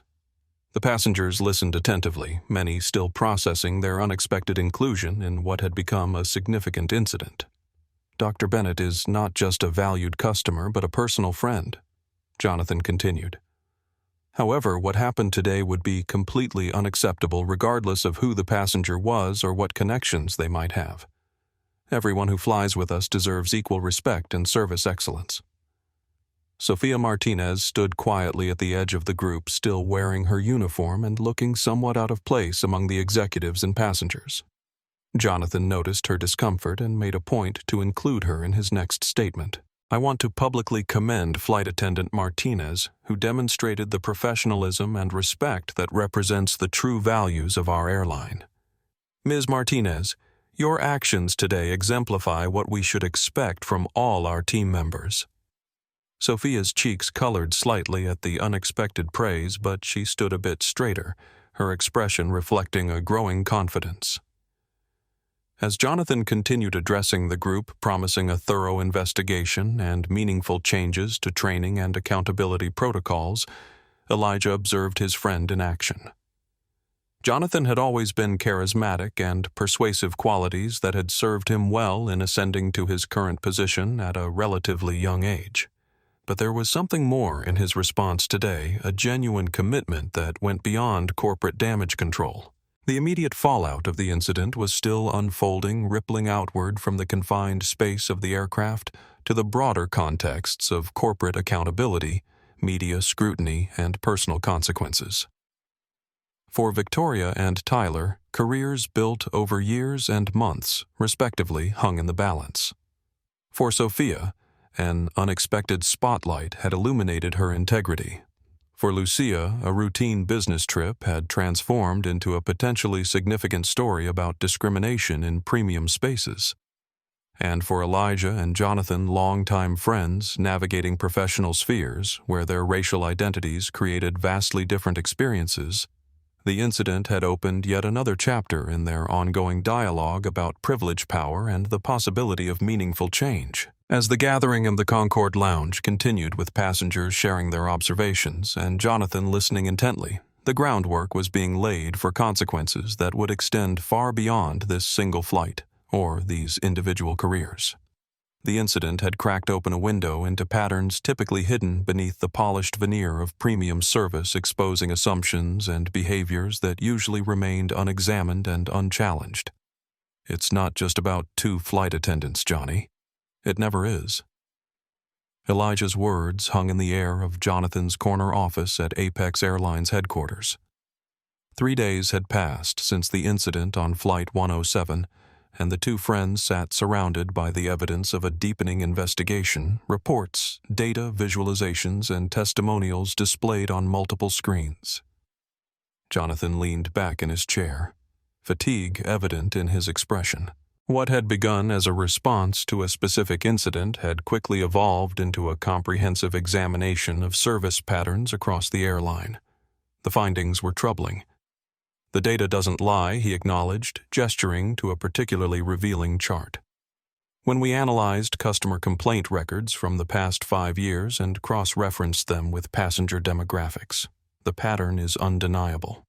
Travelers of color, particularly in premium cabins, report negative service experiences at 3 times the rate of white passengers. Maria Gonzalez, head of cabin services, who had joined them for this meeting, added, "And that's likely just the tip of the iceberg. Most passengers don't file formal complaints, they simply choose not to fly with us again."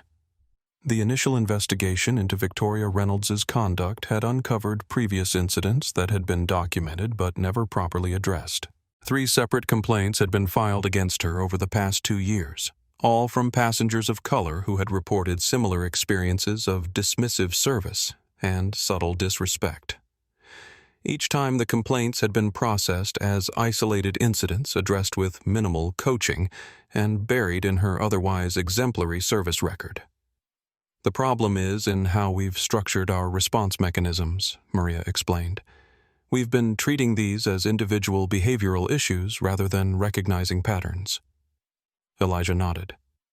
"That's typically how organizational discrimination persists. Not through explicit policies, but through fragmented accountability systems that fail to connect the dots." The conference room door opened and Robert Thompson, HR director, entered with a tablet in hand. "The staff survey results are in," he announced. "We asked all 4,300 cabin crew members about their observations of differential treatment based on race appearance or perceived status." Jonathan gestured for him to continue. 68% reported observing colleagues providing different levels of service based on assumptions about passengers, Robert said, and 42% admitted to doing it themselves, usually unconsciously. "The honesty is actually encouraging," Elijah noted. "Recognition is the first step toward change." To illustrate the human impact behind the statistics, Robert shared a specific example. A Muslim family in first class reported being repeatedly questioned about their seating assignment and receiving noticeably reduced attention compared to other passengers. The father was a neurosurgeon traveling with his family after a medical conference. "They've never flown with us again." Jonathan winced visibly at the account. "How many other passengers have we lost this way?" "Too many," Maria confirmed. "And it's not just the direct revenue loss. Each negative experience gets shared with friends, family, and increasingly on social media." The investigation had expanded beyond Victoria and Tyler to examine broader cultural patterns within Apex Airlines.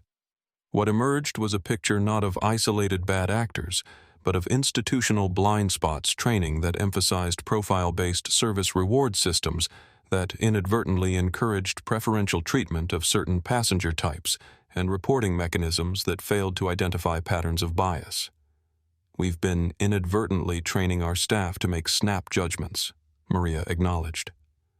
"Our service protocols include guidance, like anticipate the needs of premium passengers, without providing clear, non-biased ways to determine those needs.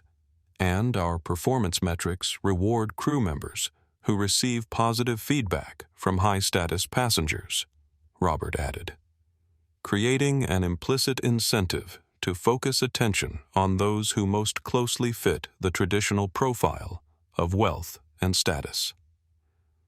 Jonathan stood and walked to the window overlooking the Apex corporate campus. So Victoria and Tyler aren't aberrations. They're products of our system. That doesn't excuse their behavior, Elijah clarified. Individual choices still matter. But yes, they were operating within a framework that enabled and possibly encouraged those choices. The room fell silent as the implications settled. What had begun as a straightforward disciplinary matter had evolved into something much more complex, a fundamental reassessment of how the airline conceptualized and delivered service. Lucia Fernandez's article in Global Innovation had catalyzed wider media interest. While she had reported responsibly focusing on the broader issues rather than sensationalizing the individual incident, other outlets had been less restrained.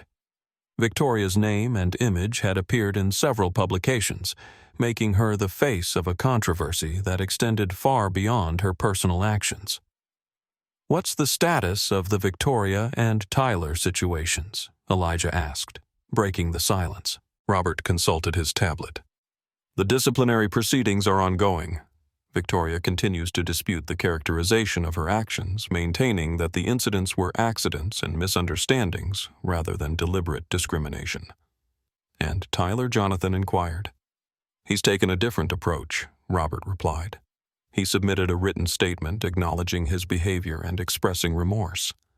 He's requested the opportunity to apologize to Dr. Bennett personally. Elijah nodded thoughtfully. "That shows promising self-awareness." Maria added, "We've also received dozens of messages of support for Sofia Martinez. Passengers from the flight have specifically commended her professionalism in a difficult situation." The conversation shifted to Captain Hernandez, whose decisive response had been crucial in addressing the situation mid-flight.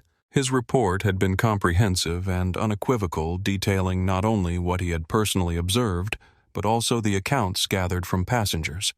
"He's requested to be involved in whatever reforms come from this," Maria noted. Said he's observed similar issues throughout his 20-year career, but has lacked effective channels to address them. Captain Hernandez had shared his own experiences in a confidential memo to the investigation team. "As one of the few Hispanic captains at Apex, I've been mistaken for ground crew security or janitorial staff more times than I can count when in civilian clothes." What happened to Dr. Bennett isn't an isolated incident. It's part of a pattern that affects countless travelers and employees. As the meeting continued, the focus gradually shifted from documentation of the problem to potential solutions. Jonathan had assembled a task force comprising HR specialists, diversity consultants, service trainers, and frontline staff to develop a comprehensive response. Elijah, drawing on his experience with organizational design, had agreed to serve as an external advisor to the process. His architectural background gave him unique insight into how physical spaces and operational protocols shaped human interactions. The challenge, Elijah explained, is creating accountability systems that identify patterns while still respecting individual contexts. It's not unlike designing a building that balances structural integrity with human experience. Outside the executive offices, the impact of the incident continued to reverberate through Apex Airlines. Cabin crews discussed it during briefings, customer service representatives fielded questions from concerned passengers, and the company's social media team managed an influx of comments and inquiries. Flying. While Black had started trending on Twitter with thousands sharing their own experiences of discrimination in premium travel spaces. What had begun as an incident on a single flight had opened a floodgate of similar accounts across multiple airlines and travel sectors. Tyler Rodriguez sat alone in his small apartment staring at the suspension notice and wondering if his brief aviation career was over before it had truly begun. His initial desire to align himself with Victoria's attitudes to fit in to be accepted by the senior staff had led him to participate in behavior that violated not only company policy, but his own deeper values. Picking up a pen, he began drafting a letter to Dr. Bennett. The words didn't come easily, but he forced himself to confront what he had done without excuses or deflection. "There is no justification for my behavior," he wrote. "I chose to follow rather than to think independently, and in doing so I became part of a harmful pattern that causes real pain to real people. I am profoundly sorry." Victoria Reynolds, meanwhile, had retreated to her sister's home in Connecticut, avoiding media attention and declining further comment through an attorney she had retained. The potential end of her 15-year career was still sinking in, along with the public nature of her downfall.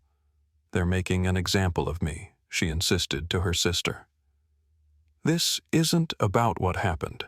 It's about optics and PR." Her sister, who had worked in corporate communications for 2 decades, shook her head.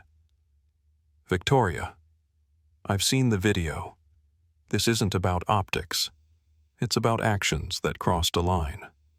The sooner you recognize that, the sooner you can figure out how to move forward." Sophia Martinez had returned to her regular flight rotation, unaware that she was being discussed in the executive offices or that her handling of the situation had caught the attention of senior management. She continued her duties with the same quiet professionalism she had always shown, though fellow crew members had begun to treat her with a new respect. Back in Jonathan's office, the meeting was drawing to a close. The immediate crisis was being addressed, but the deeper work of institutional reform was just beginning. "I need to get back to my studio," Elijah said, gathering his materials. "I've got a community center to redesign from scratch." Jonathan walked him to the door. "I'm still angry about your designs being destroyed," he said. "Beyond everything else that was your work, your vision for the community." Elijah shrugged. "Sometimes destruction is part of the creative process. What I rebuild will be stronger for having gone through this. I'm actually considering incorporating elements of transparency and visibility into the design that weren't in the original concept spaces where people can't be ignored or made invisible." As they said their goodbyes, Jonathan asked one final question. "Do you think real change is possible?" Eli. "Not just policy adjustments, but genuine transformation of how we see and treat each other." Elijah considered this. "I design spaces that will stand for decades, sometimes centuries. I have to believe in the possibility of lasting change, or my work would have no meaning." He paused at the threshold. "But it requires honest confrontation with uncomfortable truths, and that's the step most institutions aren't willing to take." As Elijah departed, Jonathan turned back to the evidence displayed around his office, the data visualizations, the complaint records, the staff survey results. The uncomfortable truths were now impossible to ignore. The question was what Apex Airlines would build from this moment of reckoning. "Welcome to the first day of our Dignity in Service initiative." Sophia Martinez stood before a classroom of 30 new flight attendant trainees, her voice carrying a confidence that would have been unimaginable to her just 3 months earlier. The wall behind her displayed the new Apex Airlines service philosophy: excellence without exception, respect without reservation. In the back of the training room, Jonathan Williams and Elijah Bennett observed quietly. The Dignity in Service program represented the culmination of weeks of intensive development, a comprehensive overhaul of how Apex recruited, trained, and evaluated its cabin crew. Today, Sophia continued, "I'm going to share a story about a flight that changed my understanding of service. I won't be using real names, but the lessons are authentic and important." She proceeded to describe the events of Flight 107, focusing not on the sensational elements that had drawn media attention, but on the subtle dynamics that had created the environment for discrimination to occur. She spoke about assumptions based on appearance preferential service patterns and the courage required to break from established norms. "Service excellence isn't about anticipating what certain types of people might want," she explained to the attentive trainees. It's about creating an environment where every passenger feels equally valued and respected, then responding to their individual preferences without judgment. The training included practical exercises that placed trainees in challenging scenarios, asking them to identify and address biased service patterns. One powerful module required participants to experience a day in first class, not as crew members, but as passengers who didn't fit conventional expectations of premium travelers. The experience of being othered cannot be fully understood until you've felt it personally, Sophia explained. This simulation is designed to build empathy through direct experience. As Sophia conducted the training session, developments continued to unfold across Apex Airlines and beyond. Victoria Reynolds' employment with Apex had been formally terminated following a thorough review process. Despite her continued insistence that her actions had been misinterpreted, the accumulated evidence, including video documentation, multiple witness statements, and a pattern of previous complaints, had made her position untenable. The public nature of her dismissal had made her briefly infamous in aviation circles. Her attorney had initially threatened legal action for wrongful termination, but the threat was withdrawn after the full evidence file was shared during preliminary discussions. 2 weeks after her termination, Victoria had requested a meeting with Jonathan. To his surprise, her demeanor had shifted from defensive to reflective. "I still don't believe I'm racist," she had stated firmly. "But I've had to confront the reality that my behavior created a discriminatory experience regardless of my intent.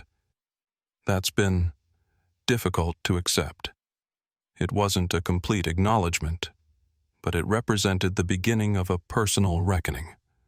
Victoria had subsequently relocated to Arizona, where her sister lived, and had taken a position in hotel management away from the aviation industry and the attention her case had generated. Tyler Rodriguez had faced a different outcome. His written acknowledgement of wrongdoing, genuine remorse, and junior status had been considered mitigating factors. While his employment with Apex had been terminated, the company had not placed him on the industry no-rehire list that would have effectively ended his aviation career. Following a month-long suspension and mandatory completion of an intensive inclusion training program, Tyler had secured a position with a regional cargo airline. The role involved less prestige and lower pay than his previous position, but it offered something more valuable, a second chance. His letter of apology to Elijah had been sincere and reflective, acknowledging not just the specific incidents, but the mindset that had allowed him to participate in them. "I violated my own values because I wanted to fit in," Tyler had written. "I allowed someone else's prejudice to become my behavior. That realization has forced me to examine how often I've chosen conformity over conscience throughout my life."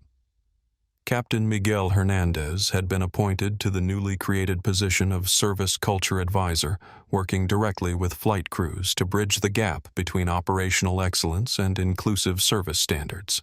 His decisive handling of the Flight 107 incident had established him as a leader who could uphold both technical standards and human values.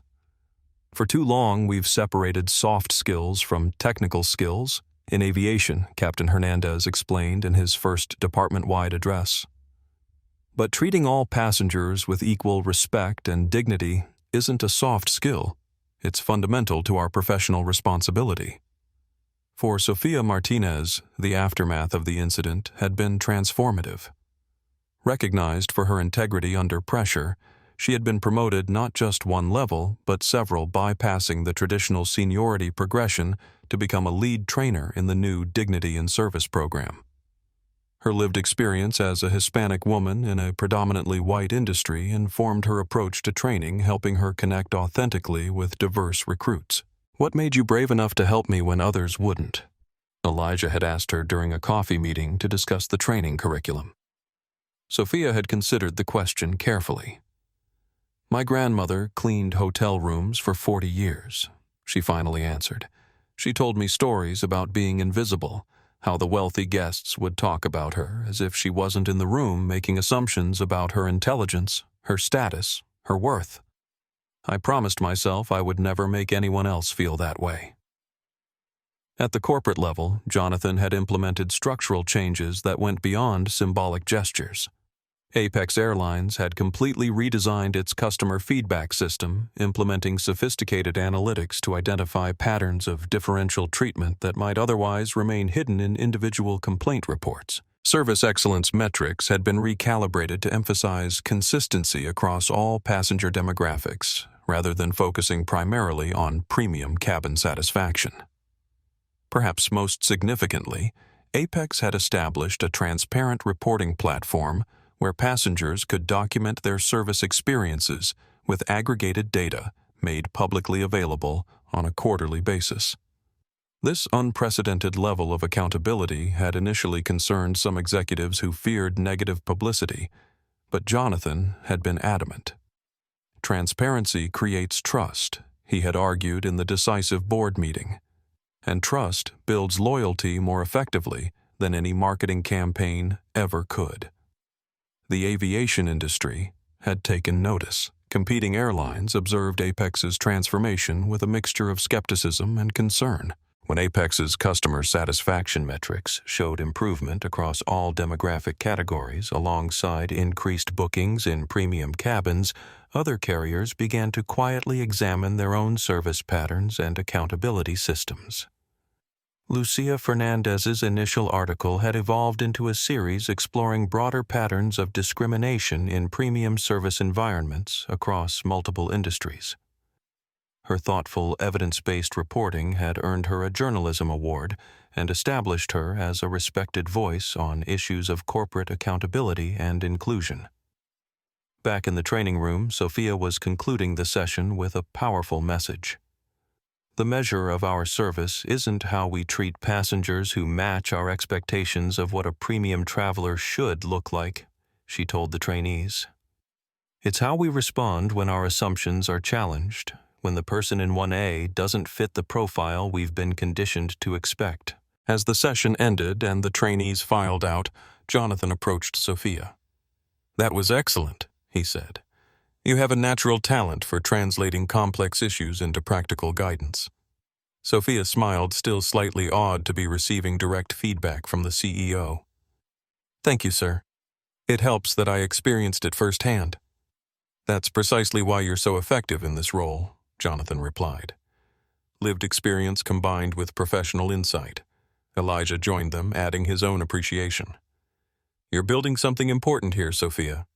Cultural change happens one conversation at a time, and you're facilitating those conversations beautifully." As they left the training center, Jonathan, Elijah, and Sophia walked through the corporate campus, discussing the next phases of the initiative. They passed the wall where portraits of Apex's executive leadership hung, a display that was notably more diverse than it had been 3 months earlier, with recent appointments reflecting a commitment to broadening perspectives at the decision-making level. "The Brooklyn Renaissance Center designs are coming along well," Elijah mentioned as they walked. "Actually, the revised concept is stronger than the original. Sometimes setbacks lead to better solutions." "Will we still see it completed this year?" Jonathan asked. Elijah nodded. "The community has waited long enough. We break ground next month. I've incorporated a central feature called the Transparent Crossing, a glass walkway connecting different sections of the building where everyone remains visible to each other, regardless of which area they're accessing. It's subtle architectural accountability." The conversation turned to the upcoming industry conference where Jonathan and Elijah would jointly present Apex's transformation journey. The session, titled From Incident to Innovation, Building Inclusive Service Cultures, had already generated significant interest across the corporate travel sector. As they reached the campus exit, Sophia prepared to return to the training center for her afternoon session, while Jonathan and Elijah headed to their next appointments. The three paused briefly, each reflecting on the unexpected journey that had brought them together, and the work that still lay ahead. "3 months ago, I was just trying to survive my probationary period," Sophia said. "Now I'm helping reshape how an entire airline thinks about service. And I was just trying to get home in peace after a long week," Elijah added with a small smile. Jonathan looked between them. "And I thought I was running a truly inclusive airline." He shook his head. We all had something to learn.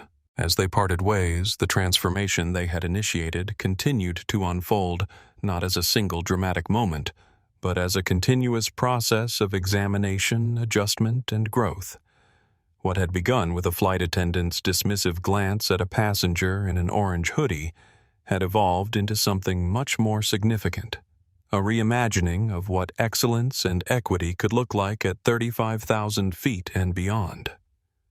I declare the Brooklyn Renaissance Center officially open. Elijah Bennett's voice carried across the gathered crowd as he cut the ceremonial ribbon stretched across the entrance of the striking new building. Sunlight glinted off the innovative glass and recycled steel structure that now stood as a beacon in the heart of the Brooklyn neighborhood where his grandparents had once lived. The applause was immediate and enthusiastic, coming from an eclectic gathering that included community members, architectural professionals, corporate partners, and public officials. In the front row, Jonathan Williams clapped with genuine pride, his presence representing Apex Airline's significant contribution to the project's funding. 1 year had passed since the incident on Flight 107, and the trajectories of all involved had continued to evolve in unexpected ways. The Brooklyn Renaissance Center itself bore subtle traces of the journey that had brought it into existence. When Elijah had been forced to redesign the project after his original sketches were destroyed, he had incorporated new elements that emphasized transparency, accessibility, and the breaking down of traditional barriers. The centerpiece of the building was the Skylight Commons, a soaring central atrium featuring a stunning art installation created from reclaimed aircraft aluminum. The spiral structure caught and refracted light in constantly changing patterns across the space, symbolizing how perspective shifts with movement and position. This center belongs to all of you, Elijah continued, addressing the community members who had gathered for the opening. It's a space where art education opportunity and community converge, where everyone is welcomed equally regardless of appearance, background, or circumstance. The 55,000-square-foot facility housed art studios classrooms, a technology lab, performance spaces, and community meeting rooms. Local artists' work adorned the walls, and programs had been established to ensure neighborhood residents had priority access to the center's resources. Perhaps most striking was the architectural innovation Elijah called the transparent crossing, a series of glass walkways and open sightlines that ensured no part of the building was invisible from other areas. Unlike traditional designs where service corridors and utility spaces remained hidden, the Renaissance Center made these connections visible, recognizing the essential role of every function within the whole. Architecture shapes behavior, Elijah explained during the guided tours. When we create spaces where some people are hidden while others are showcased, we reinforce divisions. This design celebrates connection and interdependence. After the ceremony, as guests explored the building, Jonathan approached Elijah near the community garden on the rooftop terrace. "This is extraordinary, Eli," he said, gesturing to the panoramic view of Brooklyn with Manhattan's skyline visible in the distance. "Even better than the concept sketches you showed me last year." "Sometimes destruction leads to creation," Elijah replied. "When I had to start over, I went deeper into what the community really needed." He smiled. "Though I wouldn't recommend wine spills as a design technique." Their conversation was interrupted by the arrival of Sophia Martinez, who had been invited to the opening as an honored guest. Now Apex Airlines Director of Service Culture Sophia had risen rapidly through the corporate ranks, her unique perspective and leadership abilities recognized and valued. "Dr. Bennett, this building is breathtaking," she said, "especially knowing the story behind it." "Please, it's still just Elijah," he reminded her with a warm smile. "And thank you for coming. Your part in this story is significant." The three moved through the building together, observing the community members already beginning to claim the space as their own. Children explored the interactive art installations, seniors gathered in the comfortable conversation areas, and young adults investigated the technology resources available in the media lab. As they walked, Jonathan provided an update on Apex Airlines' continuing transformation. The Dignity in Service initiative had expanded beyond training into a comprehensive approach to airline operations, influencing everything from hiring practices to route planning to lounge design. Our latest customer satisfaction metrics show improvement across all demographic categories, he reported. And interestingly, our premium cabin bookings are up 15% year over year. Proving that excellence and equity aren't mutually exclusive, Elijah noted. We're also seeing industry-wide effects, Jonathan added. 3 major competitors have implemented similar service review protocols, and the International Air Transport Association has formed a working group on inclusive premium service with Sophia as a key advisor. Sophia nodded, still somewhat amazed by her unexpected career trajectory.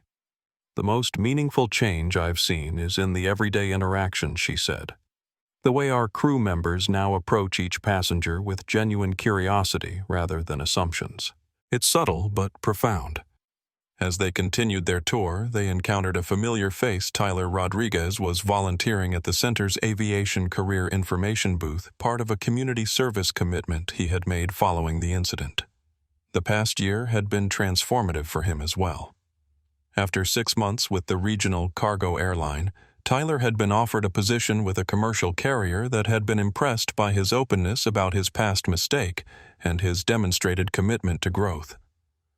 While not back at Apex, he had found a path forward in the industry, carrying with him valuable lessons from his experience.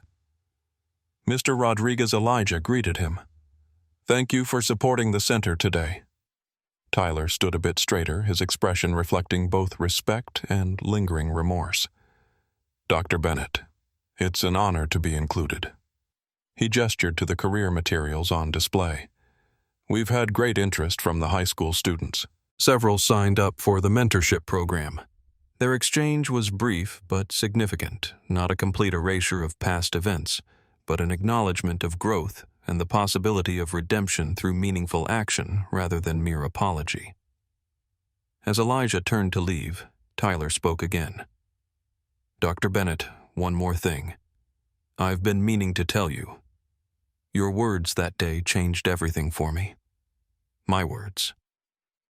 Elijah inquired, genuinely curious. "When you said, 'The true measure of class isn't how you treat people you think are important, it's how you treat people you think aren't.' That sentence has become my personal mantra. I even have it framed on my desk." Elijah nodded, touched by the revelation that his moment of calm assertion had catalyzed such profound reflection. Sometimes the truth simply needs to be spoken aloud. As the opening celebration continued, media representatives approached Elijah, Jonathan, and Sophia for interviews. Lucia Fernandez, whose reporting had helped catalyze industry-wide conversations about discrimination in premium service environments, was among them now, working on a book about corporate accountability. 1 year later. "What do you think is the most significant outcome of what began on that flight?" she asked the trio. Elijah considered the question. "I think it's the recognition that incidents like these aren't isolated anomalies, but windows into deeper patterns, and that addressing those patterns requires structural change, not just individual correction." Jonathan added, "From a corporate perspective, it's understanding that true excellence can't exist alongside exclusion. They're fundamentally incompatible." Sophia's response was more personal. "For me, it's learning that speaking up doesn't always mean speaking loudly. Sometimes the most powerful statement is simply doing your job with integrity even when those around you aren't." As the day progressed, the Brooklyn Renaissance Center fully came to life. Music from local performers filled the air community, cooking demonstrations took place in the teaching kitchen, and children's laughter echoed through the carefully designed acoustic spaces. What was notably absent from the celebration was Victoria Reynolds. Since her departure from Apex, she had maintained a low profile, declining all media requests and avoiding industry events. Through an intermediary, Elijah had extended an invitation to the opening, believing in the importance of closing the circle completely, but she had politely declined. The most recent update on Victoria had come through hotel industry channels. She had been promoted to general manager of the small Vermont property where she had started over. Guest reviews mentioned her exceptional attention to ensuring consistent service for all guests and remarkable ability to make everyone feel valued regardless of status or appearance. Whether this represented genuine growth or simply hard-learned caution remained her private journey. The building stood as a physical manifestation of transformation, not just of architectural plans disrupted by a spilled glass of wine, but of how a moment of discrimination had been channeled into creation rather than destruction. What could have ended with simple punishment and retribution had instead generated new possibilities for connection, opportunity, and belonging. As evening approached and the celebration continued, Elijah stood briefly alone on the rooftop garden, taking in the community his work had helped to serve. The journey from that tense moment in the Platinum Sky Suite to this vibrant gathering represented something profound, not just about his own response to adversity, but about the potential for meaningful change when difficult truths are confronted directly rather than avoided. The Renaissance Center, like all architecture, would outlast the specific circumstances of its creation. Long after the details of Flight 107 had faded from public memory, this space would continue to serve its community a lasting legacy built paradoxically from a moment of destruction. The real measure of change isn't what happens in the spotlight, it's what continues happening when no one is watching. Elijah's words resonated through the conference hall where aviation industry leaders had gathered for the annual Global Air Service Summit.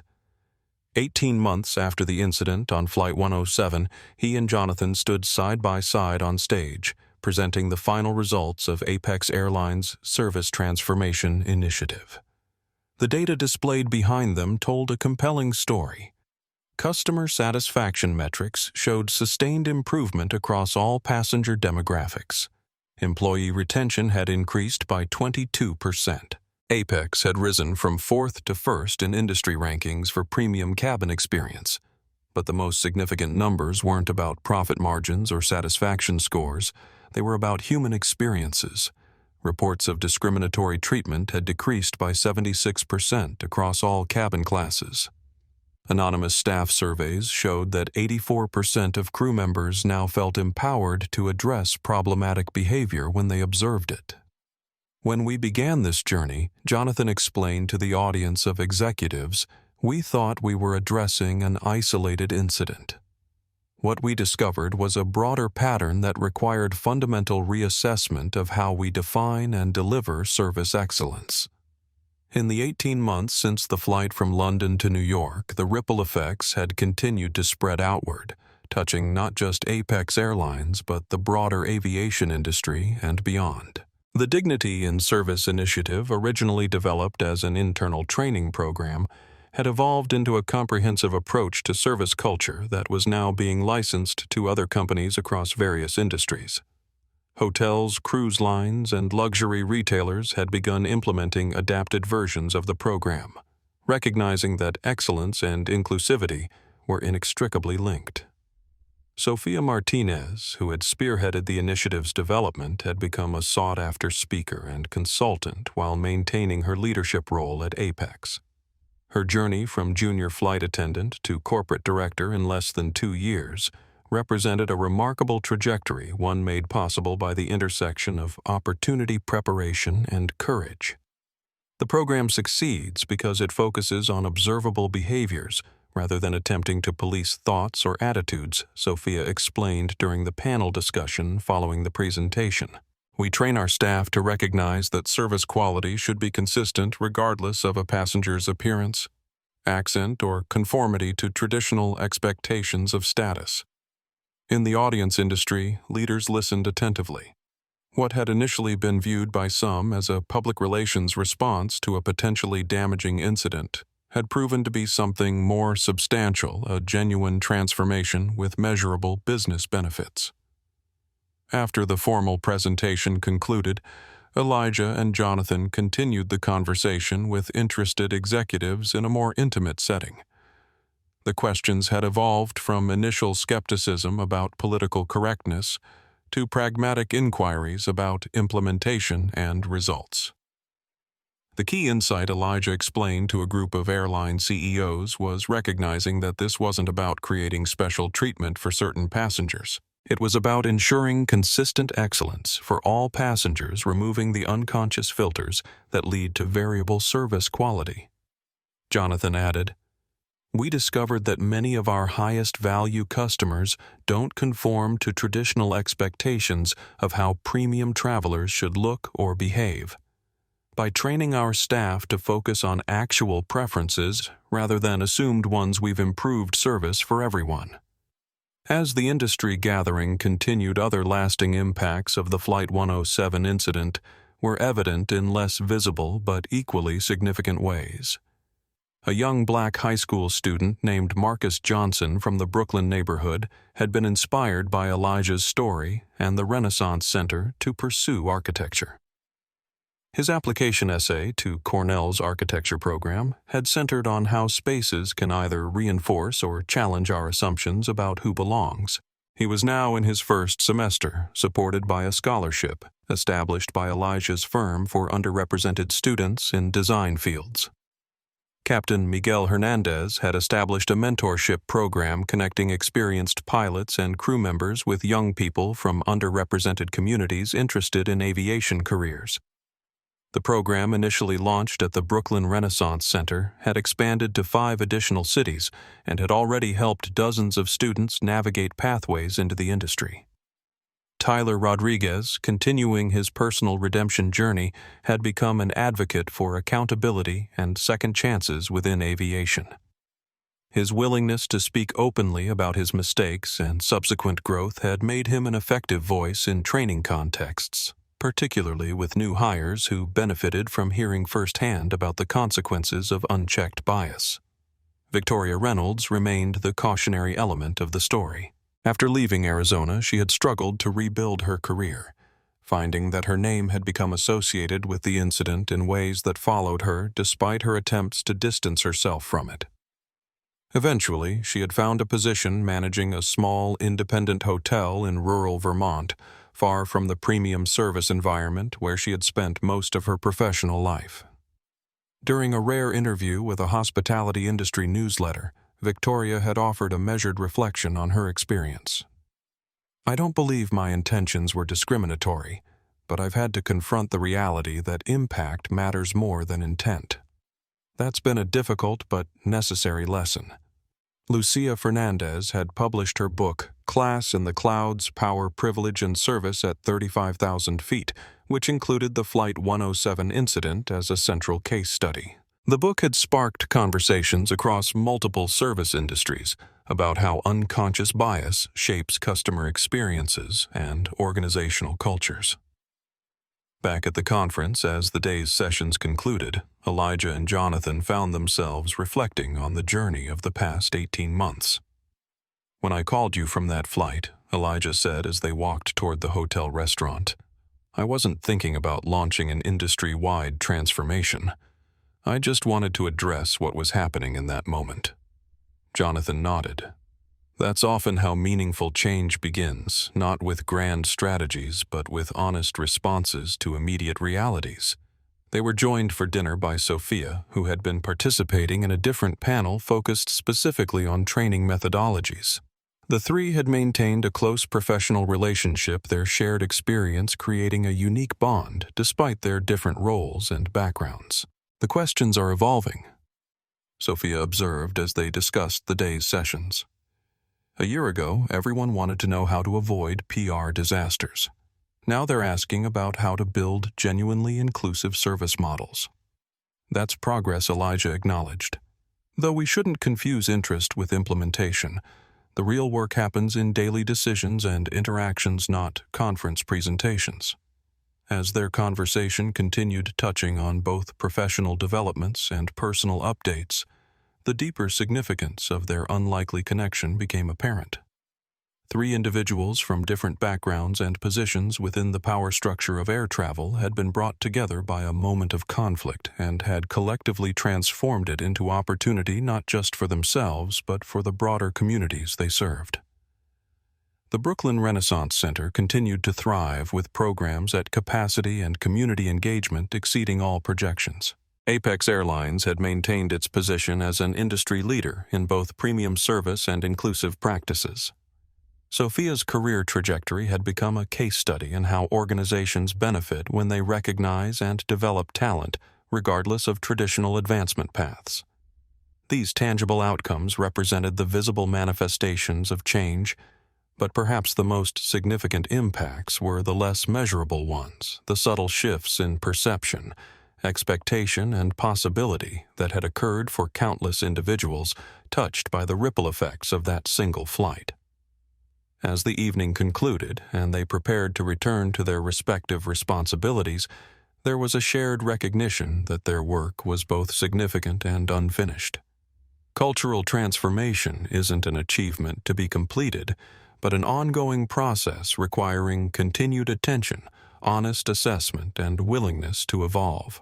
What had begun as a confrontation had developed into collaboration, creating a model for how meaningful change can emerge from difficult moments when they are approached with integrity, courage, and commitment to something larger than individual interests or immediate consequences. The story of Flight 107 had become more than a cautionary tale about discrimination or a triumphant narrative of accountability. It had evolved into something more nuanced, a case study in how human systems can learn, adapt, and improve when they confront uncomfortable truths directly, rather than managing appearances or containing damage.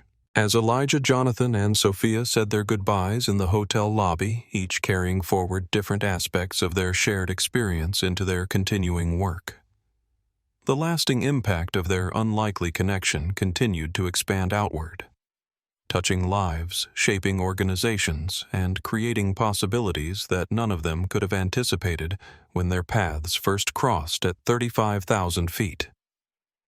Welcome aboard Apex Flight 107 to New York, Dr. Bennett. The greeting came from a flight attendant whose warm smile showed no trace of judgment as Elijah approached the entrance to the Platinum Sky Suite cabin. Dressed in a bright blue hoodie from his cousin's Urban Revival brand, worn jeans, and his favorite custom sneakers, Elijah nodded in appreciation of the simple respect conveyed in the welcome. 2 years to the day after the incident that had catalyzed so much change, Elijah had deliberately booked the same flight, the same seat, and had chosen to dress in a manner similar to that fateful journey. It wasn't about testing the system. Apex Airlines had demonstrated its transformation consistently over the intervening months. Rather, it was about personally closing a circle, acknowledging the journey from that moment to this one. "Thank you," he replied, making his way to Suite 1A. The Platinum Sky Suite cabin had undergone subtle but significant changes since his last experience. The physical space remained luxurious, but the design now emphasized openness and transparency. The once intimidating galley area where Victoria and Tyler had exchanged whispered judgments had been redesigned with glass panels and improved sightlines, an architectural modification that Elijah himself had suggested to Jonathan. As Elijah settled into his seat, he observed the cabin crew's interactions with other passengers. The difference wasn't in the technical aspects of service. The champagne was still poured with the same precision. The amenities presented with the same attention to detail. The difference was in the quality of presence, the absence of subtle hierarchies, in how various passengers were acknowledged and served. An older woman in casual clothing was greeted with the same warmth as a businessman in a bespoke suit. A family with young children received the same attentive service as a celebrity traveling incognito. The universal thread was respect without reservation, the core principle of the transformed service philosophy. Midway through boarding, Elijah was surprised when Captain Miguel Hernandez emerged from the cockpit and approached his seat. "Dr. Bennett," the captain said with a warm smile. "It's good to see you again. I thought you might find it interesting that we have a special crew member on today's flight." "Curious." Elijah raised an eyebrow in question. "Our CEO will be joining the cabin crew today," Captain Hernandez explained. "Mr. Williams believes in experiencing the service from the other side of the equation periodically." As if on cue, Jonathan appeared in the cabin wearing a standard Apex Airlines flight attendant uniform. The CEO's presence in a service role drew surprised glances from passengers, but Jonathan moved through the cabin with genuine humility, performing the standard pre-departure duties alongside the regular crew. When he reached Elijah's suite, Jonathan broke character briefly. "Too much?" he asked with a small smile. Elijah chuckled. "Definitely unexpected, but powerful symbolism. We instituted a new policy," Jonathan explained quietly. "Every executive spends 2 days quarterly in frontline service roles. You can't truly understand the experience without living it." This detail hadn't been publicized. It wasn't a marketing stunt, but a genuine attempt to break down hierarchies within the organization and ensure leadership decisions were informed by direct experience. As the flight progressed, Elijah found himself reflecting on the journey of the past 2 years. The Brooklyn Renaissance Center was thriving, becoming a model for community-centered design that was being replicated in other cities. Apex Airlines had maintained its commitment to transformation with the Dignity in Service program, now being adapted for healthcare environments, educational institutions, and government agencies. Sofia Martinez had recently been appointed to Apex's executive leadership team, the youngest person and first Hispanic woman to serve at that level. Her perspective as someone who had worked at multiple levels of the organization had proven invaluable in bridging gaps between corporate strategy and daily operations. Tyler Rodriguez had found his own path to redemption, now serving as a training coordinator for a major airline while also volunteering with programs that created aviation career pathways for underserved youth. His willingness to own his mistake and commit to growth had ultimately strengthened rather than ended his career, though the journey had been neither quick nor easy. Even Victoria Reynolds had experienced a form of resolution.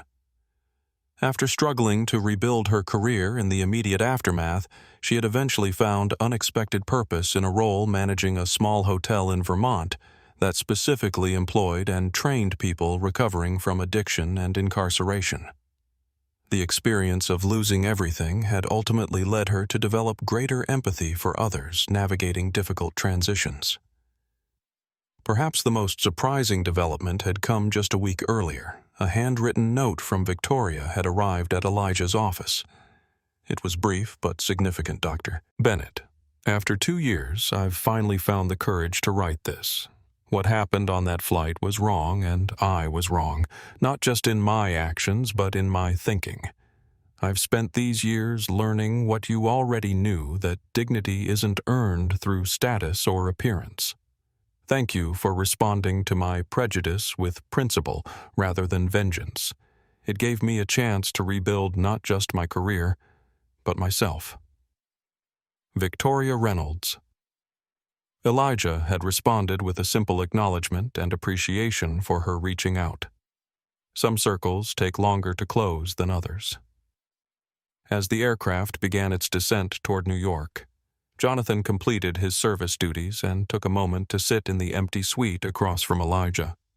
2 years, he said quietly. Sometimes it feels like yesterday, and sometimes it feels like another lifetime. Elijah nodded in understanding. The measure of meaningful change isn't just what transforms, but what remains transformed when the initial catalyst fades from memory. The data suggests we've built something sustainable, Jonathan noted. But numbers don't capture the human reality. Being on this flight today, serving rather than being served, I'm seeing things I never noticed before. Their conversation was interrupted by the standard announcement preparing for landing. Jonathan returned to his service duties, and Elijah turned his attention to the approaching New York skyline visible through his window. The Brooklyn Renaissance Center was just visible in the distance, its distinctive profile recognizable among the surrounding buildings. Like all architecture, it represented both a physical reality and a statement of values, the embodiment of a vision about how spaces can bring people together rather than reinforce separation. As the aircraft touched down at JFK, Elijah felt a sense of completion. The journey that had begun with discrimination and destruction had ultimately created opportunities for connection and construction, not just of a building but of relationships, systems, and possibilities that extended far beyond any individual career or organization.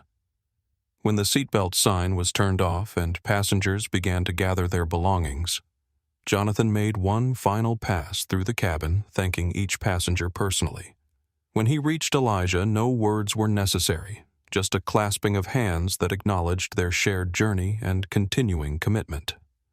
Exiting the aircraft, Elijah paused briefly at the threshold, glancing back at the Platinum Sky Suite cabin, where a seemingly small incident had catalyzed so much change. The space itself was just a vessel. What mattered were the human interactions that occurred within it, the choices made, the accountability embraced, and the transformation that followed. As he continued into the terminal, Elijah carried with him not just the memories of conflict, but the knowledge of what had been built from that difficult moment, a community center that would serve generations, a corporate culture that had embraced genuine change and relationships that had transcended their unlikely beginnings. The incident on Flight 107 had long since faded from headlines, but its ripple effects continued, touching lives, opening doors, and demonstrating that even painful moments of discrimination can become catalysts for growth when met with courage, honesty, and a commitment to building something better than what was destroyed. In architecture and in life, Elijah had always believed that how we respond to destruction ultimately defines what we create. The journey from that moment of spilled wine to this day of reflection had affirmed that belief, proving that when we choose to build, rather than merely punish, to transform, rather than simply condemn, we create legacies that extend far beyond the original moment of conflict. As he walked through the terminal toward his waiting car, Elijah carried that knowledge not as a burden of expectation, but as a quiet affirmation of possibility. The understanding that dignity once recognized and respected creates foundations upon which entirely new structures can rise. The story of Flight 107 never truly ended. It simply evolved, branching into countless individual narratives and institutional changes that continued long after the initial incident faded from public memory. Within aviation circles, it became a defining case study taught in training programs and business schools as an example of how a single interaction could reveal deeper institutional patterns and catalyze meaningful change. The term "platinum sky moment" entered the industry lexicon, referring to situations where assumptions based on appearance led to discriminatory treatment that ultimately exposed organizational blind spots. Beyond the specific individuals and companies involved, the incident sparked a broader conversation about how privilege, power, and perception shape service environments. Luxury brands across industries began examining their own practices, recognizing that excellence and exclusivity need not depend on exclusion or judgment. For those directly touched by the events of that day, from Elijah and Jonathan to Sophia and Tyler, from Captain Hernandez to the passengers who witnessed the unfolding drama, the experience became a reference point, a moment when values were tested and choices revealed character in ways that continued to influence their paths forward. But perhaps the most significant legacy wasn't found in corporate policies or individual careers, but in the subtle shift in countless daily interactions, moments when a flight attendant paused before making an assumption, when a passenger received equal respect, regardless of appearance, when someone with the courage to speak up found a receptive listener rather than defensive resistance. The true power of the story lay not in the initial confrontation, but in what was built from that difficult moment, the recognition that justice isn't always about punishment, but about creating environments where dignity becomes the foundation rather than the exception. That transformation rarely happens through single dramatic gestures, but through persistent attention to the patterns that shape our interactions and institutions. As Elijah often reflected when contemplating the Brooklyn Renaissance Center, sometimes what initially appears as destruction creates space for something more equitable, more beautiful, and more enduring to emerge. but only when we have the courage to examine uncomfortable truths and the commitment to build something better from what we learn. In the end, the message wasn't about airports or airlines or architecture. It was about the simple yet profound truth that how we see each other shapes everything we create together, and that true excellence can only exist when everyone's humanity is recognized without reservation or judgment. If this story resonated with you, please take a moment to like this video and subscribe to our channel. Your support helps us continue sharing powerful stories that can change perspectives and inspire meaningful conversations. Have you ever witnessed or experienced a similar situation? Share your thoughts in the comments below. And don't forget to hit that notification bell so you never miss our new uploads. Together we can build a world where dignity and respect are the foundation of every interaction.